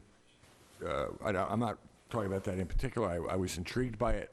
My question to him was, now that we have a phasing strategy, once Phase 1 and Phase 2, which are the perimeter phases, are completed, can we add or install the perimeter sightline, perimeter buffer plantings as part of those phases? And he thought that was, technically, it was reasonable. I have no problem. I apologize. I can't- recall you raising the issue. Obviously, as the project unfolds, if you will, what you're looking to do is provide some screening while the project's being Well, developed. yeah, now that we're doing it in phases, we can do things Don't around have the a problem perimeter with that at all. earlier in the project. None at all. Okay. I think he did that, Carl, in the latest iteration of the phasing schedule. Oh, which I didn't see. In the narrative, yeah. In that tabulation, that 4 or 5 pages that he had, where he listed all the various phases, let's just see if I could bring it up here. No, if it's what came in on Thursday, then I haven't looked at it yet, but I will look Okay, at that. all right. But thank you for pointing that out. I'm pretty sure that's in there. I don't remember exactly where it is, but it's close to the beginning. The only other thing I mentioned or looked at when I looked at the phasing schedule is it's very good in terms of talking about when seeding will be done, when the inspection will be done, but it doesn't say anything about the maintenance of areas once they are seeded. So in addition to the scheduling for when it gets done, there needs to be something incorporated into that schedule that once things are done, you just don't forget it and assume that the grass is going to come up on its own and everything is great. There needs to be additional monitoring as that proceeds to make sure that not only does the grass come up, but there's been no issues that need to be addressed during that process. And if there are, they need to be addressed right then, not wait until the erosion gets so bad that all of a sudden it's taking seed out and everything else. So I did make some comments into that, and it's a little bit into the document that I put together, which you received late today. I haven't seen it yet, Charlie, I apologize. And I did have a question about that liability, whether or not if it was sold to someone else, you need to be very clear in your final conditions that you put that sort of documentation into your special permit, because I don't believe that Con Edison's liability insurance would carry over to Joe XYZ Corporation. Right. So that's important. And one other thing I would just mention about the recent plans which you have received, you've received last week, was that those 3 monitoring wells locations don't show on the plan yet, and they should. Yeah, we just recently received the easement from the landowner, Charlie, but we'll Okay. get it on there for you. All right, It'll be so- the one you already are aware of, the one existing that we're getting an easement from, and the third to be installed to the east of the access drive, as we Okay, talked just, about. 2 of them are shown on the site plan, but they're not shown to be maintained and to be protected. But the third one, which was just to the east of the access road, doesn't show at all, so it needs to. We'll address that. But we can wait for the other things to be addressed. I'm sure that Atlantic Design will want to take a few comments. I don't have an awful lot of comment left on the plans themselves, because much of what we had discussed before appears to have been incorporated. But there are things that deal with the monitoring, a little bit about the phasing, and a little bit about the plans, but not a great deal. So I think they have made good progress in terms of what we've talked about with respect to the plan details. Everything that I had requested at the meeting we had in Sandwich appears to be there. Just a couple of other minor things. So if we can get to the monitoring schedule, you need to know exactly how the monitoring is going to be done, who gets the reports of it, what happens to it once you receive it. Is there sort of an alarm that goes off that says, okay, we need to action on this in some fashion? Who gets notified of certain things, that type of thing, in terms of the monitoring. The inspections, I think, if all can be carried off through that construction sequence and phasing schedule, it'll go pretty well. Okay, thank you, Charlie. I'd just point out, Mr. Chairman, that with the monitoring program that Mr. Rowley's talking about, we'll not only have 2 belts and 2 sets of suspenders, but we'll have a guy following us around to make sure our pants don't fall down. So you're going to be well covered. We're getting our mileage out of belts and suspenders, aren't we? If I could make one comment, though, with regard to the email that I got from Mr. Shanahan in inspections. When all is said and done, whoever does the inspection is going to have the benefit of a final set of plans, a final special permit that outlines all of the details and how they are to be managed. So I would assume that whoever takes over as a peer review consultant to your board would have that documentation, and I would hope that whoever does it has the expertise and experience and so forth to be able to do that same type of thing. What am I trying to say is that you shouldn't necessarily look to me, because I've already given you my indication to stay home on Monday nights after January. I do appreciate what Mr. Shanahan said and the comments that he's made regarding the work that we've done. I appreciate that. But hopefully, whatever you decide, whatever package you put together, someone else will be able to pick it up and carry the ball. Thank you. Any other questions, comments? That's Wednesday night. Do they have the information you need? They got packages I fully expect, Mr. Cormett, that they're going to bump it to October 19th. I'll be there, but I expect they're not going to act on Wednesday night. I'm surprised that you, okay. Anything else? Thank you, sir. Thank you, all. Thanks, Mr. Riley. That's how this is a continued public hearing. If there's anybody in the audience that would like to step forth, Ms. Hayes? Ooh, yes. Well, I think Annie and I have an understanding, so I think we're good. What is that understanding? The understanding is you bring new info to the table. Oh, yeah. Oh, yeah. Otherwise, Oh, I've got a blockbuster, I think. lay it on me. Annie Hayes, 52 Faring Hill Road. I had a punch list.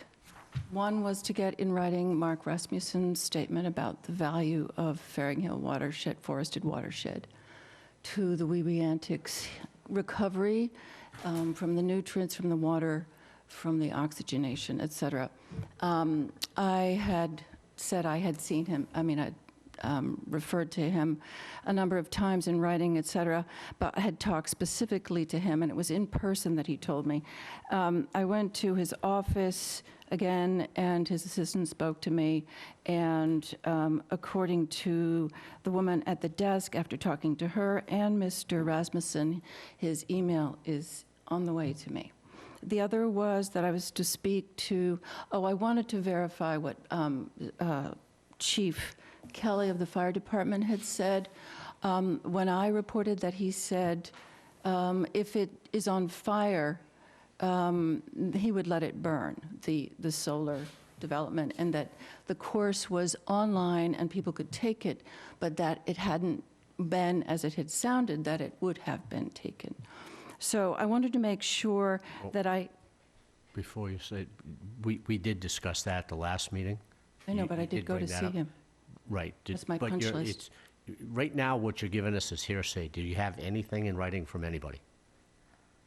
No, but I wanted to report that I'm working on it. Okay. Okay? Okay, that's new. Okay. All right. Mr. Shanahan's letter of assurance that he says is, solid gold, has a number of problems. One is that DuPont Tedlar, which is the coating on the panels, the Jinko panels used, and that's one of the letters that is stamped and sent, however dated 2018. DuPont Tedlar, and it says right next to it on the DuPont statement, polyvinyl fluoride. Polyvinyl fluoride is a polymer PFAS. PFAS has been one synthetic chemical that's referred to coming from the DuPont Teflon problem, criminal problem in West Virginia, and that's documented in that article that I sent in my health section of my documentation of all that I've been researching.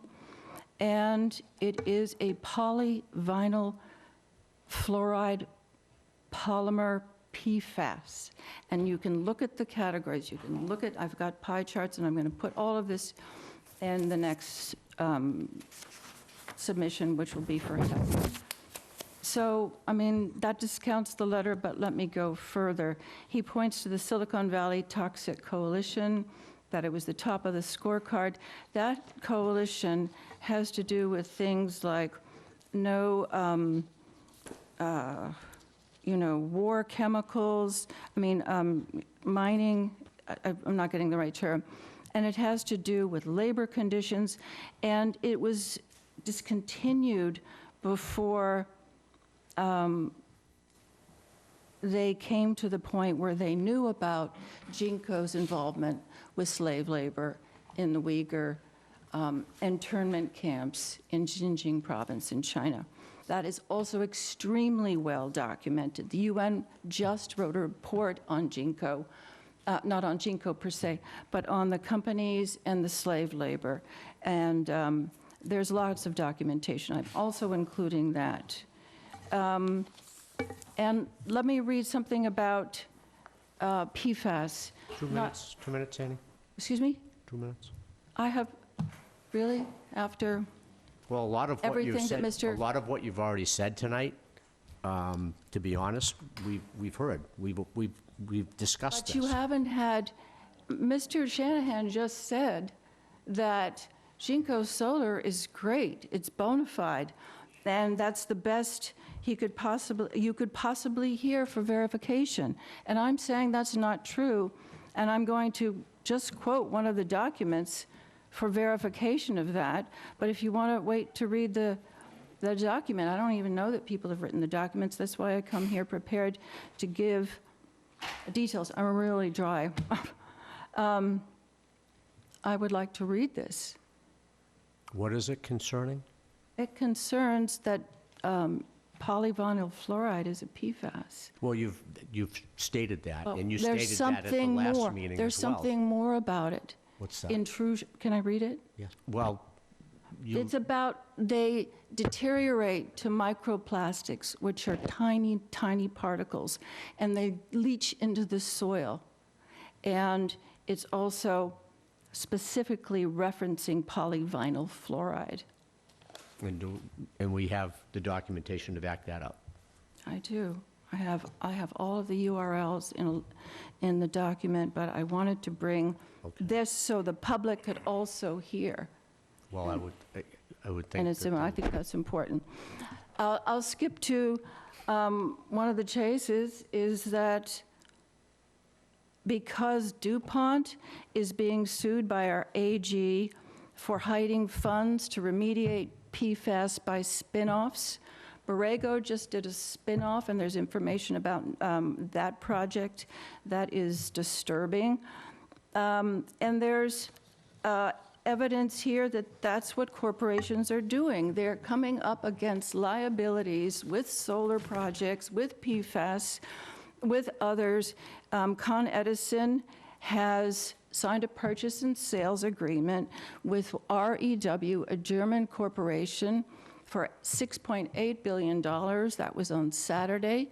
I was standing at the sink, this is no information, doing the dishes, and I'm thinking, well, if DuPont has taken, you know, what do you call How's them? that relevant to this project? It is. Well, you It's have to, Carl. that's what you, see, That's that's what what you we're have to looking tell us. I'm not gonna spend hours and But we've hours talked- we've trying talked- to read through your stuff and figure out what you're Oh, I trying to hope tell me. so.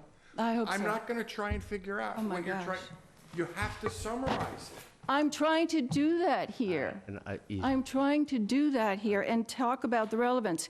He just said that Con Edison, we're talking about a potential sale. But that's a There's- potential. There's a purchase and sale that's been signed. Has it been Do you not want to know that? Purchase and sale has been signed for what? Selling, spinning off the clean energy business, which involves solar, Okay. okay? I'm But gonna is, end. wait, I'm no, no, gonna but end, no, and I want. No, I'm not. I want to I ask just- specific. I am not going to.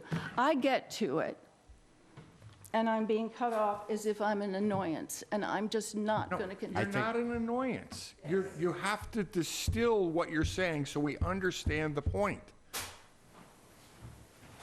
Okay. Is there anybody else that would like to step forward and speak to this project? Please, I'm begging you, if it's not new, I'm just gonna ask you to leave. Unfortunately, Mr. Shanahan left. Well, that's okay, you can still comment. Kathy Pappalardo, Fearing Hill Road, and also the Wareham Land Trust. It's the two hats again. My concern, I was looking over the new plans that got posted to the website. I'm still very concerned that the east side of the property seems to be getting ignored. in looking through the sound barriers around where the battery storage, air conditioners, and all that stuff is, they're not putting it all around it. There's nothing on the east side because they're not concerned about it. They say there's no residents there. I live on the east side of that property. The bulk of the property is conservation land. They're not putting a sound barrier on the east side of those battery units. They have it on the west side and the south side. There's nothing on the east side. They also, the arborvitae double row of buffer that they're gonna put around, they're not putting that up the east side either because it's conservation land. So does that mean the conservation land is gonna be disturbed by sound? And the way that the elevation is, if you're on the conservation land, you're gonna be looking up. So are we gonna be seeing solar panels? That kind of takes away the value of the conservation land the same way it would take away the value of residential abutter. So I'm very concerned. The east side, the other part of the east side I'm concerned about, they're diverting the water with that trench because the west side is too wet. So they're diverting the water from the west side to the east side stormwater basin. The trees are all going to be gone, so there's not going to be any help with getting rid of that water that's now being diverted to the east side. Is that another one that's going to be ignored because nobody lives there? There are residences on the east side, and it's the conservation land. Is the dry land of the forest of the conservation land now going to become wet because you've diverted that water over there? I don't have the answers, but those are concerns that I have for both those hats. One last piece. Constantly it is said, I'm not going to repeat, that there's no path there. Yet every one of their drawings shows the path going up Fearing Hill. It's on every one of their architectural drawings. It's on all the old maps in town.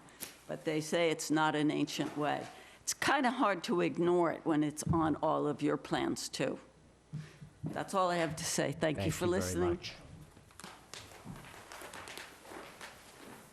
Ma'am? My name is Catherine Harrelson. I'm with Save the Pine Barrens, and I have two parts. I have a question and I have a statement.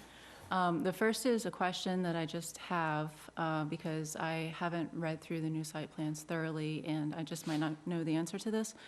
But who is responsible for the long-term maintenance of the meadow underneath the solar panels over the 20-year life of the project?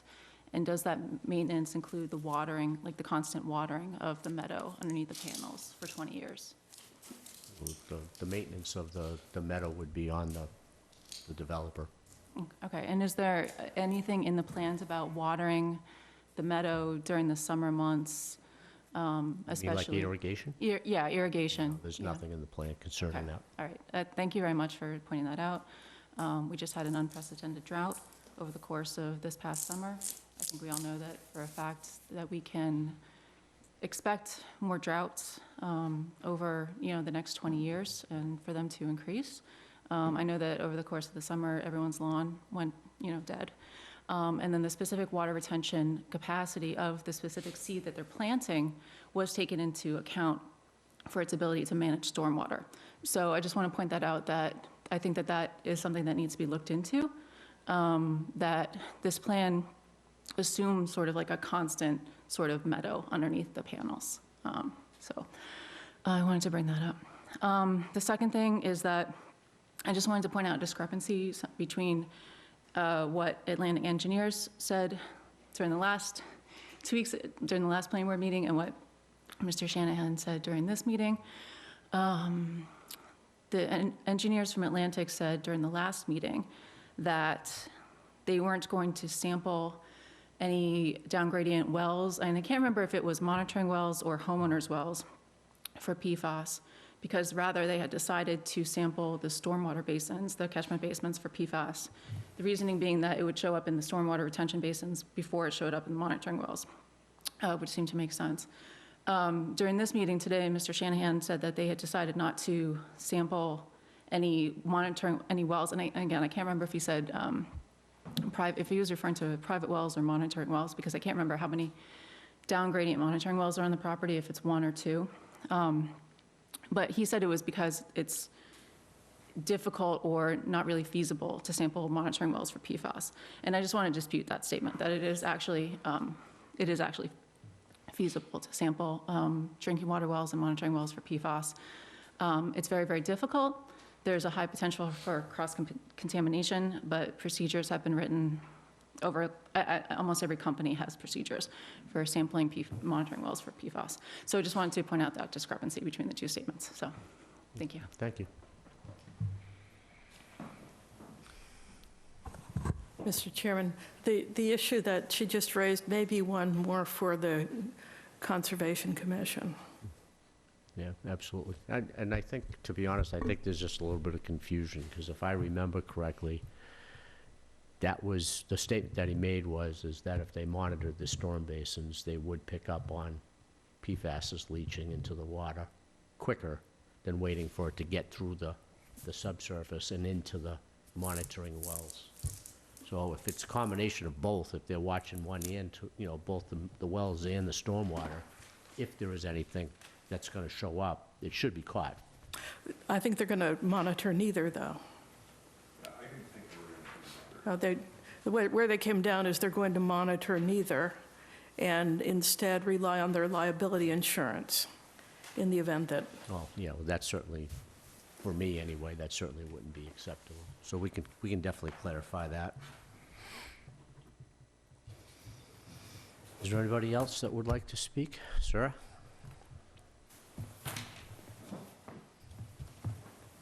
Won't be long. Eric Lintela, 15 Squirrel Island Road. I think what everybody says is very important, should be heard by all parties. I'm very disappointed he left not wanting to hear what we still had to say. Just a few things. I've been going over just final things. There's so much information. Almost 2 years we worked on this. And I went back, because I was just through some recent literature, I was going back and questioning his quote when it came to carbon sequestration. He was talking about where 20 years leaving the trees compared to the panels will be 200 times greater for the carbon sequestration. The thing that hasn't been approached too is, because I was reading the articles and they're talking about, that's one part of it, but what the trees and the grass and all the plants also create is oxygen, the stuff we breathe. And the panels that I know of don't create any oxygen replacement. So when we're talking about balances, maybe there's, maybe the panels, CO2, but put the oxygen thing in it, and I think there's a cancellation out there. I'm still not convinced of line of sight. I went back and I looked at all those drawings again, and I drive up and down that street. I even did a couple of videos going up and down to look carefully at it. I don't see how those panels are going to be gone. I mean, they're going to do some kind of plantings. I don't see how that's going to work on a hill. You can see right from the street all the way up that darn hill. So all the facts about the line of sight, it's not going to be an issue with the neighbors. I don't buy that still. I'd hope you'd still look into that. The last thing, I kept thinking about that exchange on August 3rd that Mr. Baptiste and Mr. Shanahan had on here. Mr. Shanahan was talking about all of the work and effort that he went into even tonight about this, crossing his T's, dotting his I's, that the hydrologist, all that information, why nobody would understand what was presented and buy on to that. We've heard a lot of information. I came in here with thoughts of what I thought in the very beginning. I listened carefully, looked at all the plans. Has anything changed my mind? Certain things yes, certain things no. The one thing I still come back to, it's on a hill. This thing is on a hill. And Faring Hill has been, it's been burned into our memories, and I hope that's not going to become a memory. The simple fact, and if I may quote Mr. Baptiste, We all know what will happen when that hill gets stripped. I don't care what, all the information he's presented, I don't, there will be those issues, that thing that frightens us maybe. It's not just maybe the seeing, the ancient trails, we've covered all of that, we're not gonna cover that anymore. But I think, all in all, man, when we still look carefully at this, the location, we would never be here all these days because it's always, they're all building in residential areas. It's just wrong, just wrong. I'm looking forward to final comments before the hearings are closed. Is there anybody online? No? Anybody else in the audience? Okay, then I would entertain a motion to, you said Concom's meeting Wednesday? It is on the agenda for Wednesday. I was surprised. It's on the Conservation Commission meeting for Wednesday. I was surprised by Mr. Shanahan's comment. However, and maybe Mr. Buckland knows, he's forecasting a continuance because Mr. Pochette is on vacation this week. That's correct. So is that the reason you think there's going to be? Yeah, I think there's going to be, I think they want Dave there to help them out. Okay. I think he mentioned that he's not going to be at this meeting, but the next one. Well, no, I'm granting that. I didn't know they were planning to continue it, and some members of the Concom don't know they're planning to continue it. Well, it could go either way. So, but then that would make the 17th sort of, well... pointless. Well, we could have more public comment, but without... Without the Concom's input, we're not getting anywhere. Well, and unless... When's the next meeting after that one? They meet generally alternate weeks. The 19th would be the next meeting. Yeah, except we moved ours back, so they would be meeting That's right. So our next one would be November 14th. 19th. Or after that. Yeah, after that. Ours would be the 14th, they would meet on the 16th. No, they would then either meet a week before or a week after us. They meet the week before, yeah. So I wonder if it makes sense then to reschedule this to the November meeting and give Concom all the opportunity, whether they... Unless we want to do comment on the findings document and allow public comment on that. That was, Ms. Yeah. Quirk brought up. Yeah. I don't know. Well, this is obviously an emotional subject for everybody involved, so it's probably gonna chew up a bunch of time. So maybe we should leave it on the agenda for the 17th. And it's certainly giving more comment, and Yep. we don't want to... I don't... And I apologize, Ms. Hayes mistook my request as shutting her down, and that wasn't what I was trying to do. Okay. All right, so I would entertain a motion that we continue the public hearing for 12-22 Wareham MA3 LLC, 91 and 101 Fairing Hill Road, to the regularly scheduled planning board meeting of October 17th, which I believe it's already on there anyway. So moved. So moved. Do we have a second? Second. Motion by Carl Schultz, seconded by Sherry Quirk. All in favor? Sherry? Aye. Mike? Aye. Jane? Aye. Sam? Nope. You vote nope? You vote no? No, not to continue it. Not to continue it at all, or not to continue it to To the 7th? 17th, no. Okay. And Kyle? Would you be willing to say why? I'm done. I need the Conservation Commission to make their decision and get it to us. I think meeting the 17th doesn't serve anything. I mean, we've had public comments for a year and a half. I think just having public comments that night doesn't serve anything. I mean, the same exact people come here every single week. There's virtually nobody new. I mean, if we say we're gonna have public comments, same people are here. I don't think the 17th serves anything, that's Well, all. the only thing that we would be addressing is just a few items that Mr. Shanahan hasn't had time to respond to. But I don't know. I mean, I'm okay pushing it to the 14th of November. I have no issue with that. That's the reason, Carl. Thank you. That's helpful for my thought process. Do we have, Jerry? That would be fine. I am going to be back from my vacation by then, so that'll be good. Mike, what do you think? I mean, we're zeroing in on this. If we give them, if we go to the 14th, now that I think of it, I think I have to agree with Sam. I think if we go to the 14th, gives Concom time to do their thing. It will give hopefully one last round of public comment, and then we can close the public hearing and potentially vote it. And While Mike thinks about his answer, I mean, I emphasized the need for public comment on the decision, or what I would perceive as the need.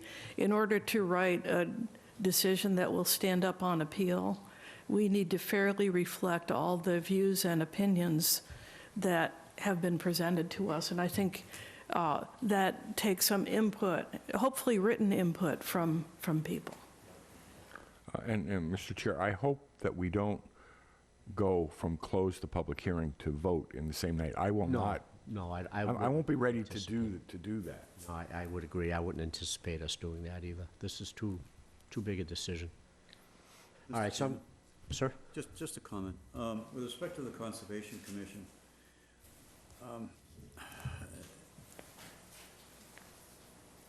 this is hard, because sometimes the Conservation Commission has waited to get comments from me, assuming that I've got final comments, before they will act. That's been the case a number of times.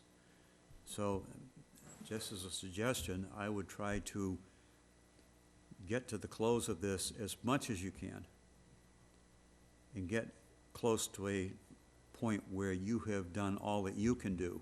Well, I'd be honest with you, Charlie. I think we've done that. And then, well, you're going to have to somehow transmit that to the Conservation Commission or through its agent, because if they're waiting for a final say-to from me in order for them to act, you may be waiting for a long, long time. Why would they need a final say-to from you? Because they have, at times, on other projects, they have relied on a copy of the comments that I give to you that says, I've reviewed all the comments on the plans and they're up to snuff, I have nothing more to say. And if they're waiting for that, as I say, you may be waiting for a long time, because I don't know where we are at this point with everything. This is the chicken and the egg thing again. All I'm suggesting to you is do as much as you can to get through your aspect of it. And to be honest with you, there's only a couple of little places where the project is within 100 feet of the wetland at its closest point. There are other portions of it that really don't come under the jurisdiction, but those places that are within 100 feet of it, yeah, they do. Yeah, but I think, to be honest, to be frank, I think as far as the design, you know, whatever little details that we haven't buttoned down yet is not going to affect conservation.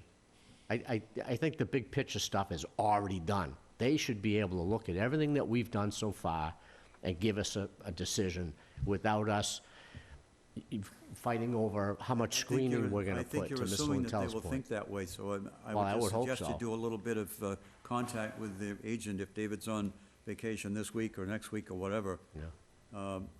Find out exactly what they were expecting so that it won't hold you up unnecessarily. I ask that Conservation be given everything we have to make their decision. Giving Joe's phone number, giving them every piece of paperwork we have. It's available online. If there's anything they don't have, ask for it. Ask for it, Yep. because we've given them everything. To the best of my knowledge, we've given them everything. I just want a decision. Right, okay. And I think we're not going to have it by the 17th.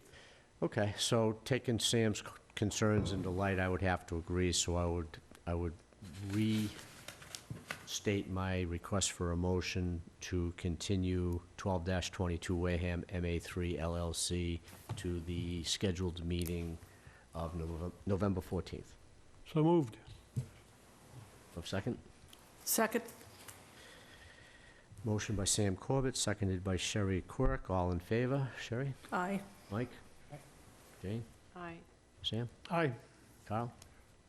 With thanks to Mr. Corbett for explaining his vote, I would vote aye. I vote aye too, and thank you, Sam. I do agree with it. Okay, other topics not reasonably anticipated. Just the one, I think, the Wareham. Retail manager. Wareham Retail Manager. Sean is here, so. Yes, wonderful. Oh, It's okay. I just wanted to help you out. I called the chair of the Conservation Commission since I have direct access. They do plan on meeting on Wednesday to discuss this. Mr. Bichette took care of all loose ends before he went on vacation. So unless the proponent asks for an extension, they will discuss and take care of it this Wednesday. Thank you. well, Thank that'll you. be helpful. Thank you. Yes, sir.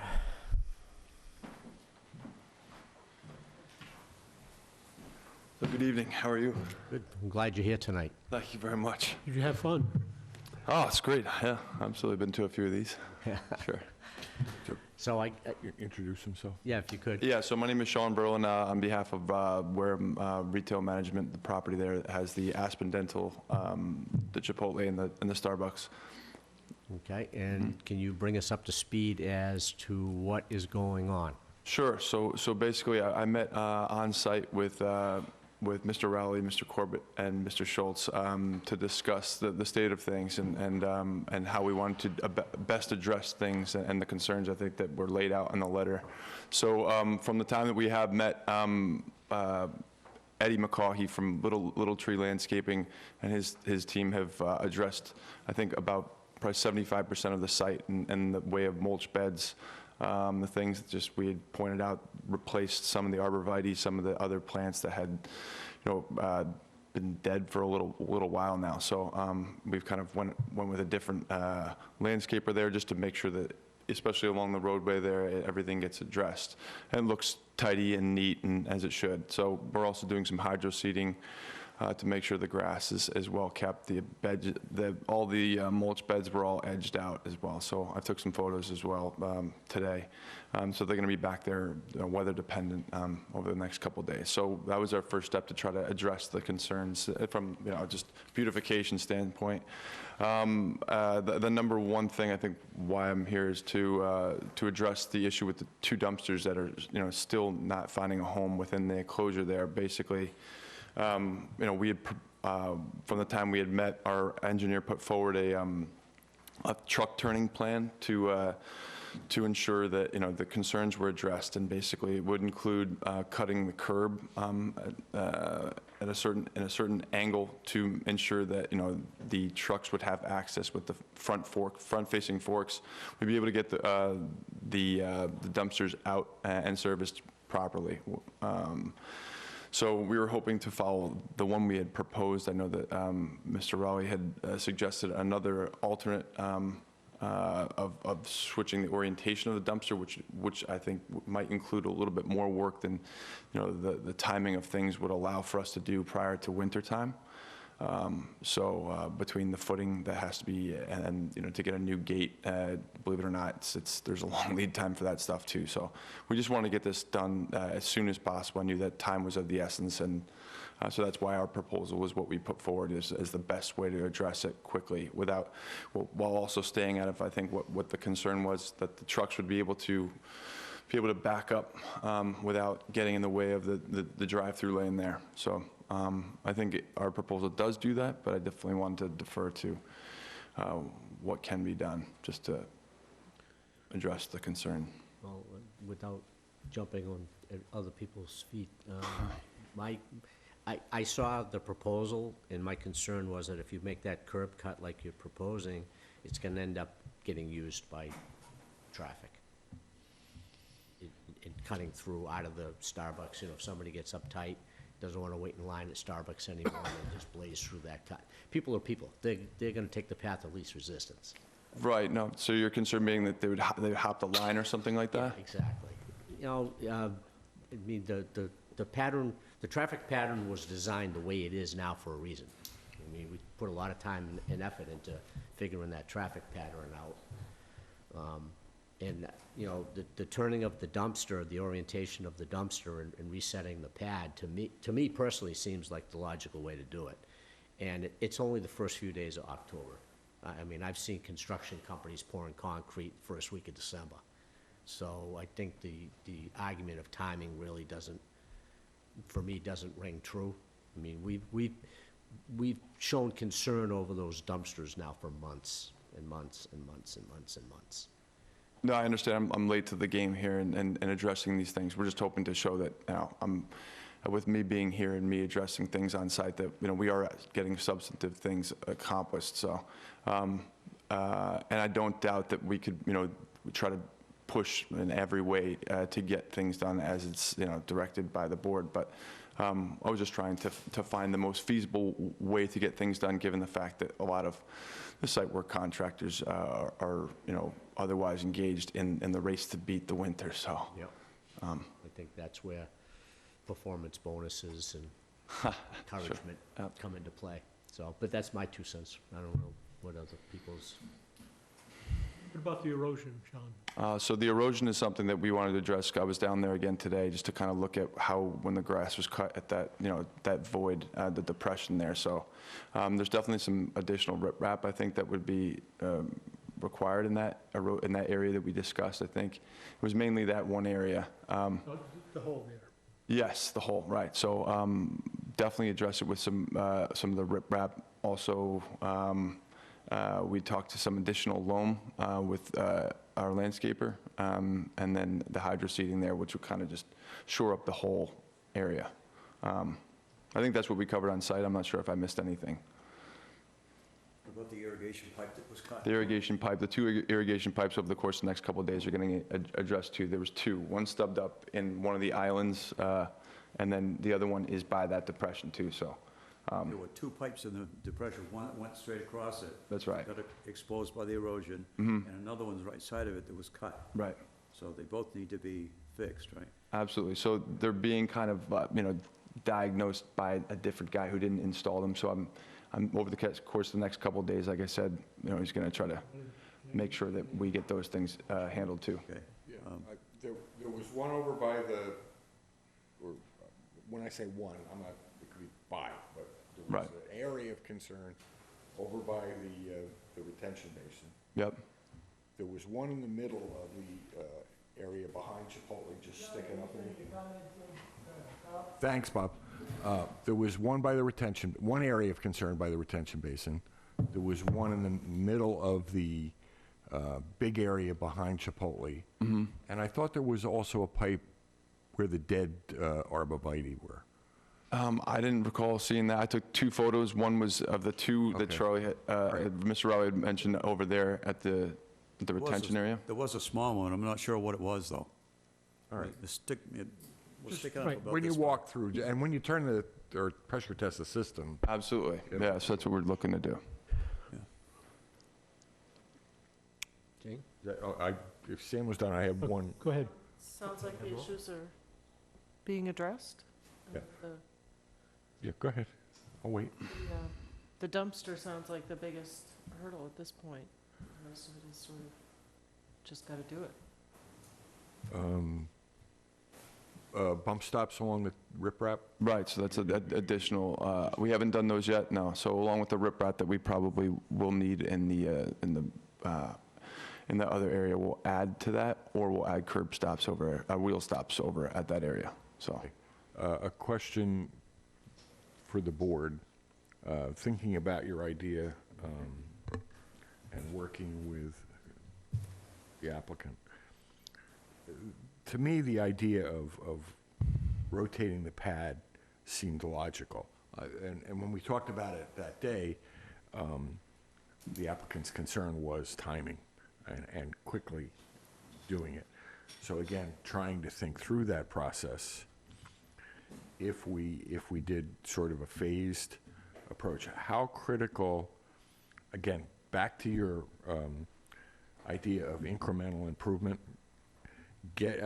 if we took, I'm speaking without having asked the question of anybody, took down the fencing, that would be the enclosure, move the dumpsters onto the pad,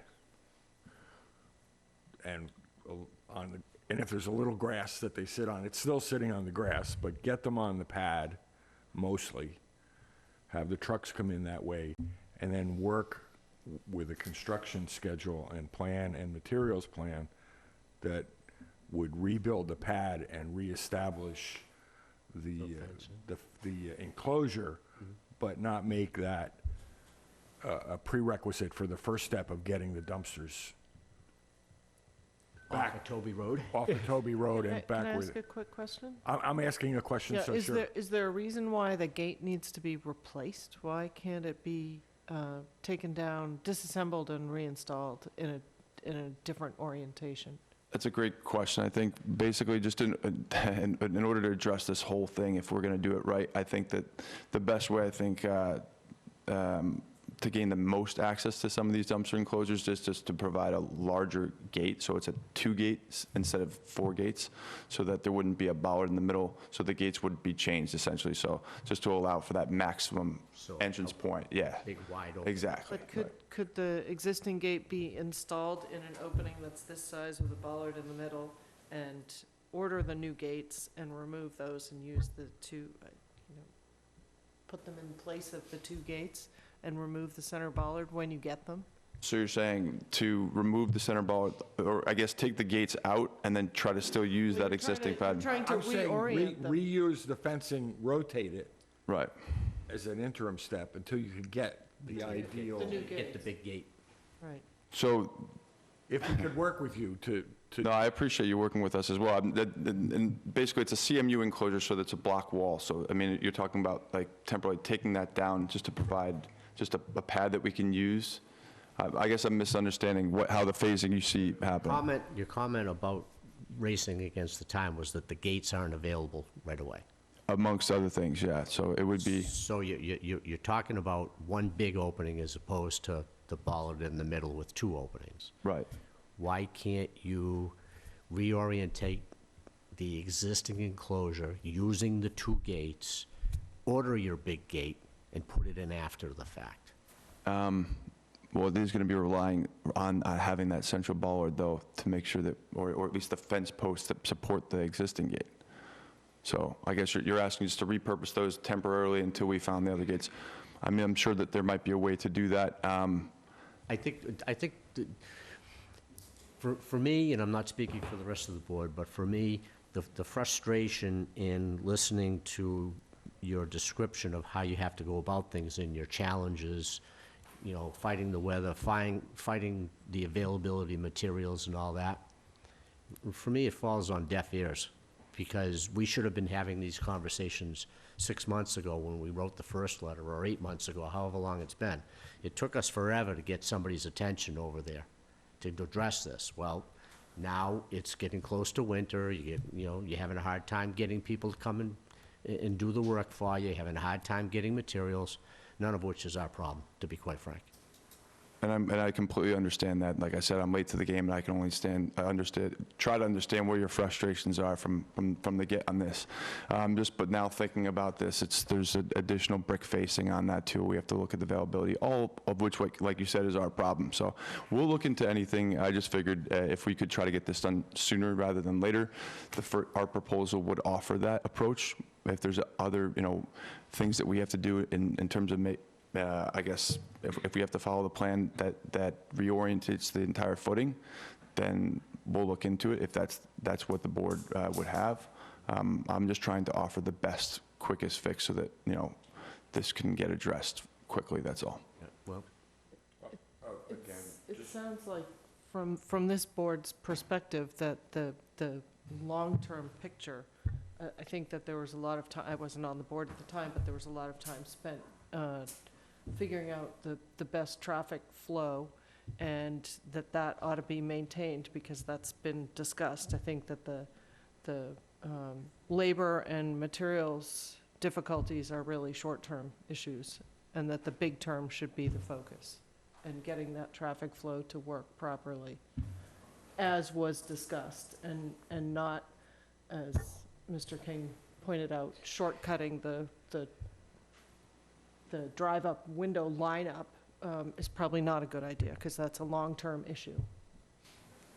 But notwithstanding your obvious, and which I support, I'm very frustrated with lots of projects. But the reality is that he can't, so I was trying to find a way to recognize the reality of where we are today. If he can't get the concrete, if he can't get the enclosure. I'm sorry. Yeah, I was trying to recognize the reality of where we are today, and find a way forward to get those dumpsters off of Toby Road, to get that landscaping up there fixed, to recognize the concern about the traffic flow. But the reality is we're here where we are today, and it seems as if we have three options, maybe.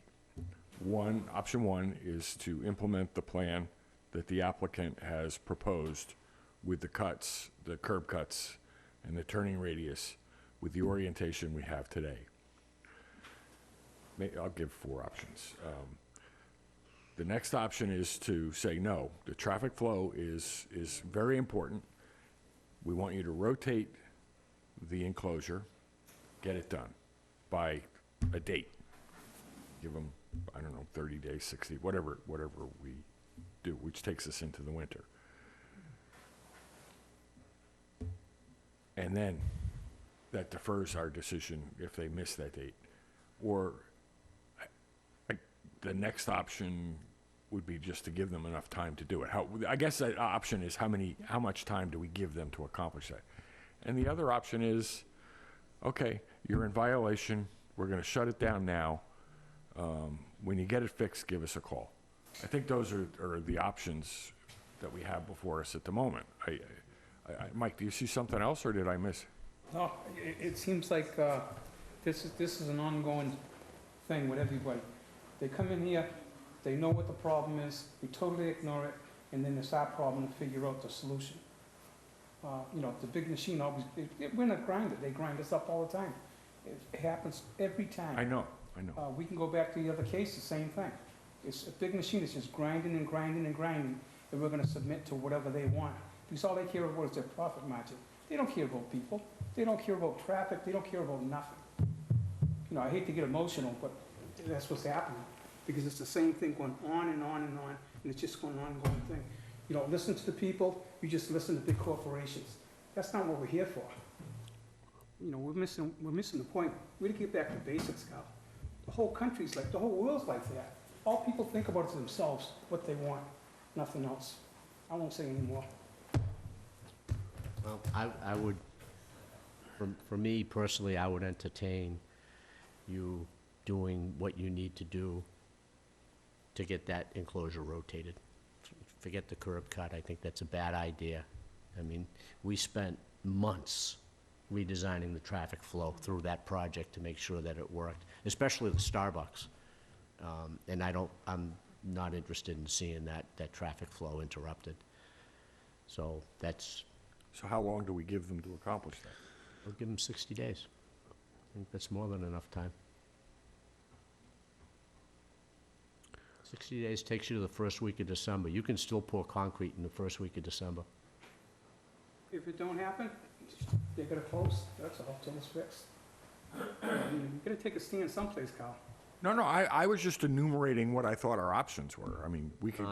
To be honest, I think knocking the enclosure down and letting them put the containers on the pads exposed is a reasonable idea, except all it's gonna do is it's gonna give them an opportunity to push this off to the spring. And we're gonna look at those dumpsters, which are supposed to be hidden from view, for another 6 to 8 months. So I don't think that's a viable option, just like cutting the curb and disrupting the traffic flow. I would say, the special permit said that that dumpster enclosure was gonna be there, it was gonna be accessible by a truck. Whoever laid it out fouled it up, and now you gotta fix it. And rotating it and making it accessible for that truck with the current traffic pattern is the way to do it. Okay. that's, like I said, that's my 2 cents.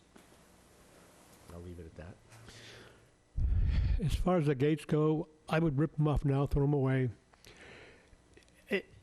Getting them over there off the front lawn would be great.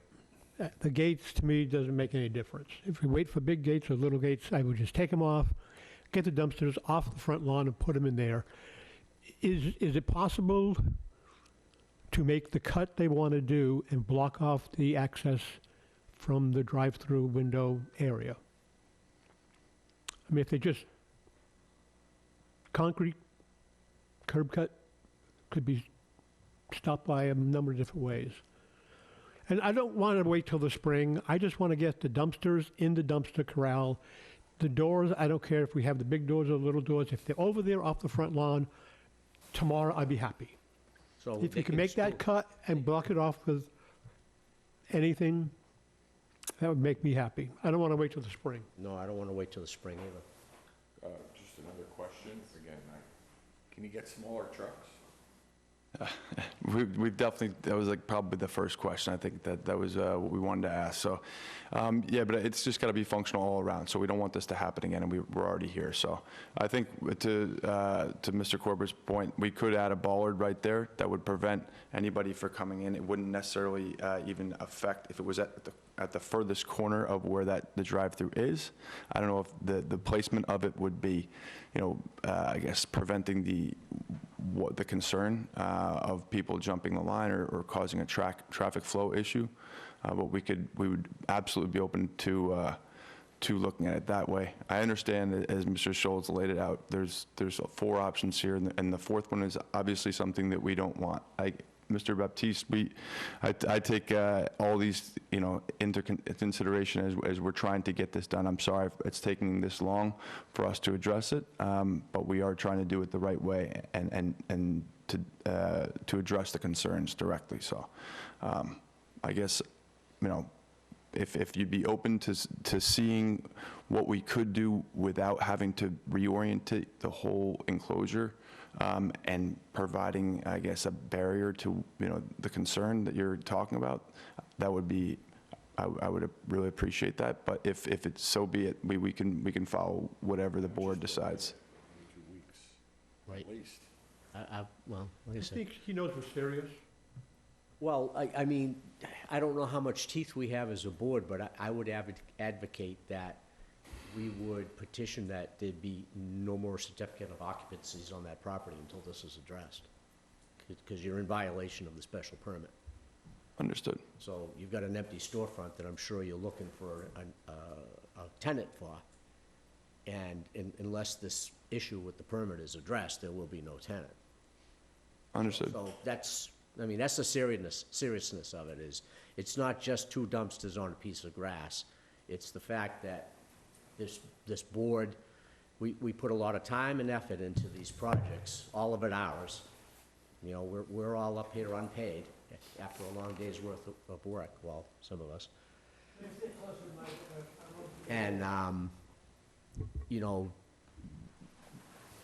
we take the time and effort to make sure that these projects are done right to the best of our abilities, and then when they're, when portions of them are ignored, and then let's call a spade. We were ignored, for months. So, like I said, my vote, if we're gonna do a raise of hands, my vote is change the orientation. But I'll go with whatever the end vote is with the people on the board.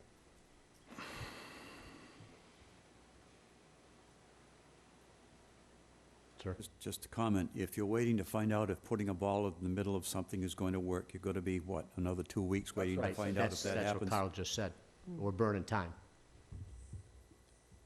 If you cut the existing islands and pull them back, you're going to do 2 things. You're going to have to relay concrete, you're going to have to relay curb, you're going to have to pave those spaces that are cut up.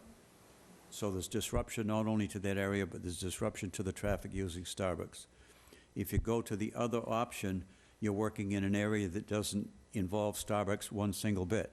You're away from their entrance, their traffic can come and go with no issue at all. And you've solved the problem of getting that truck away from the Starbucks traffic To altogether. reorient the enclosure. Exactly. So you orient it. It doesn't matter. I'm with Sam on this. If they don't get doors right away, who cares? The dumpsters are out there in the middle of the open right now, so if you see the face of the dumpsters, but they're enclosed by a fence, and there's no doors on the outside, what have you lost? No, I So agree. my suggestion is, if you go with the option of reorienting, you can get that started immediately. Yep. Get the project fixed and get it done, get the dumpsters off the lawn. Then And then put you the won't be, doors on when my you get only concern is there's not that much difference in the amount of work that has to be done to reorient those dumpsters versus redoing the curbing. You gotta come in with mix anyway in either place. Yep. And so I don't think there's that much more work that has to be done to reorient it, so you've got a straight shot with those trucks and keep it away from the Starbucks traffic altogether. I agree. It just seems to me the best solution of everything. Sherry? I don't have the same emotional involvement in this issue, so I have no comments. So, I Leave it alone? no. I I'm persuaded by Charlie's comments that that may be the best solution, but I think it's, you all are more acquainted with it. Mike, reorientation seem all right with you? Yeah, identify the problem, fix it. Jane? I think reorientation of the enclosure is the appropriate So, approach. reorient the enclosure, get the dumpsters off of the lawn and onto the pad as quickly as possible, even if it means putting them in the enclosure without doors while you're waiting on them. And we expect that it'd be done in 60 days. Okay. Thank you. We need some motions, I think.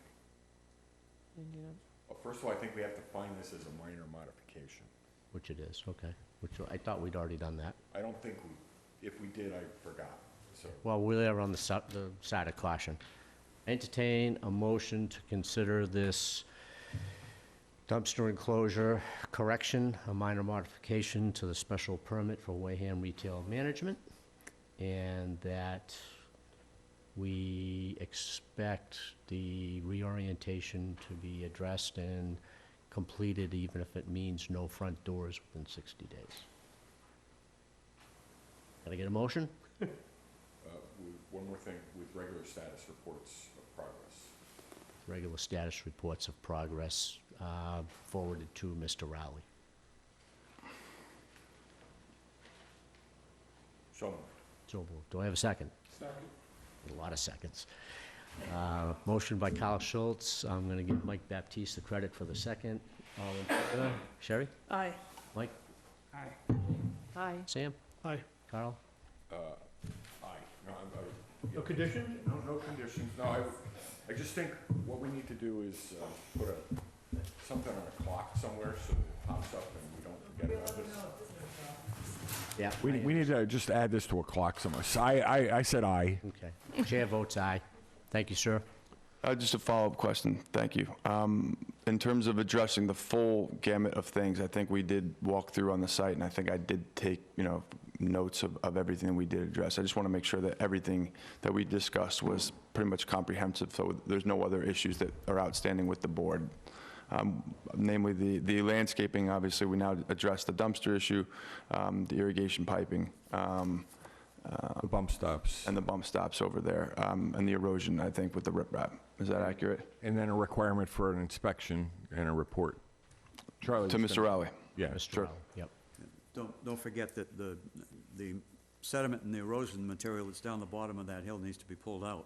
So don't just cover it with loam. That's part of the maintenance procedure that should be a part of it, even if there wasn't any erosion or even if there wasn't any break in the slope. So it needs to be pulled out and cleaned up. So 60 days, this is October 3rd to December 3rd. Okay. I entertain a motion to adjourn.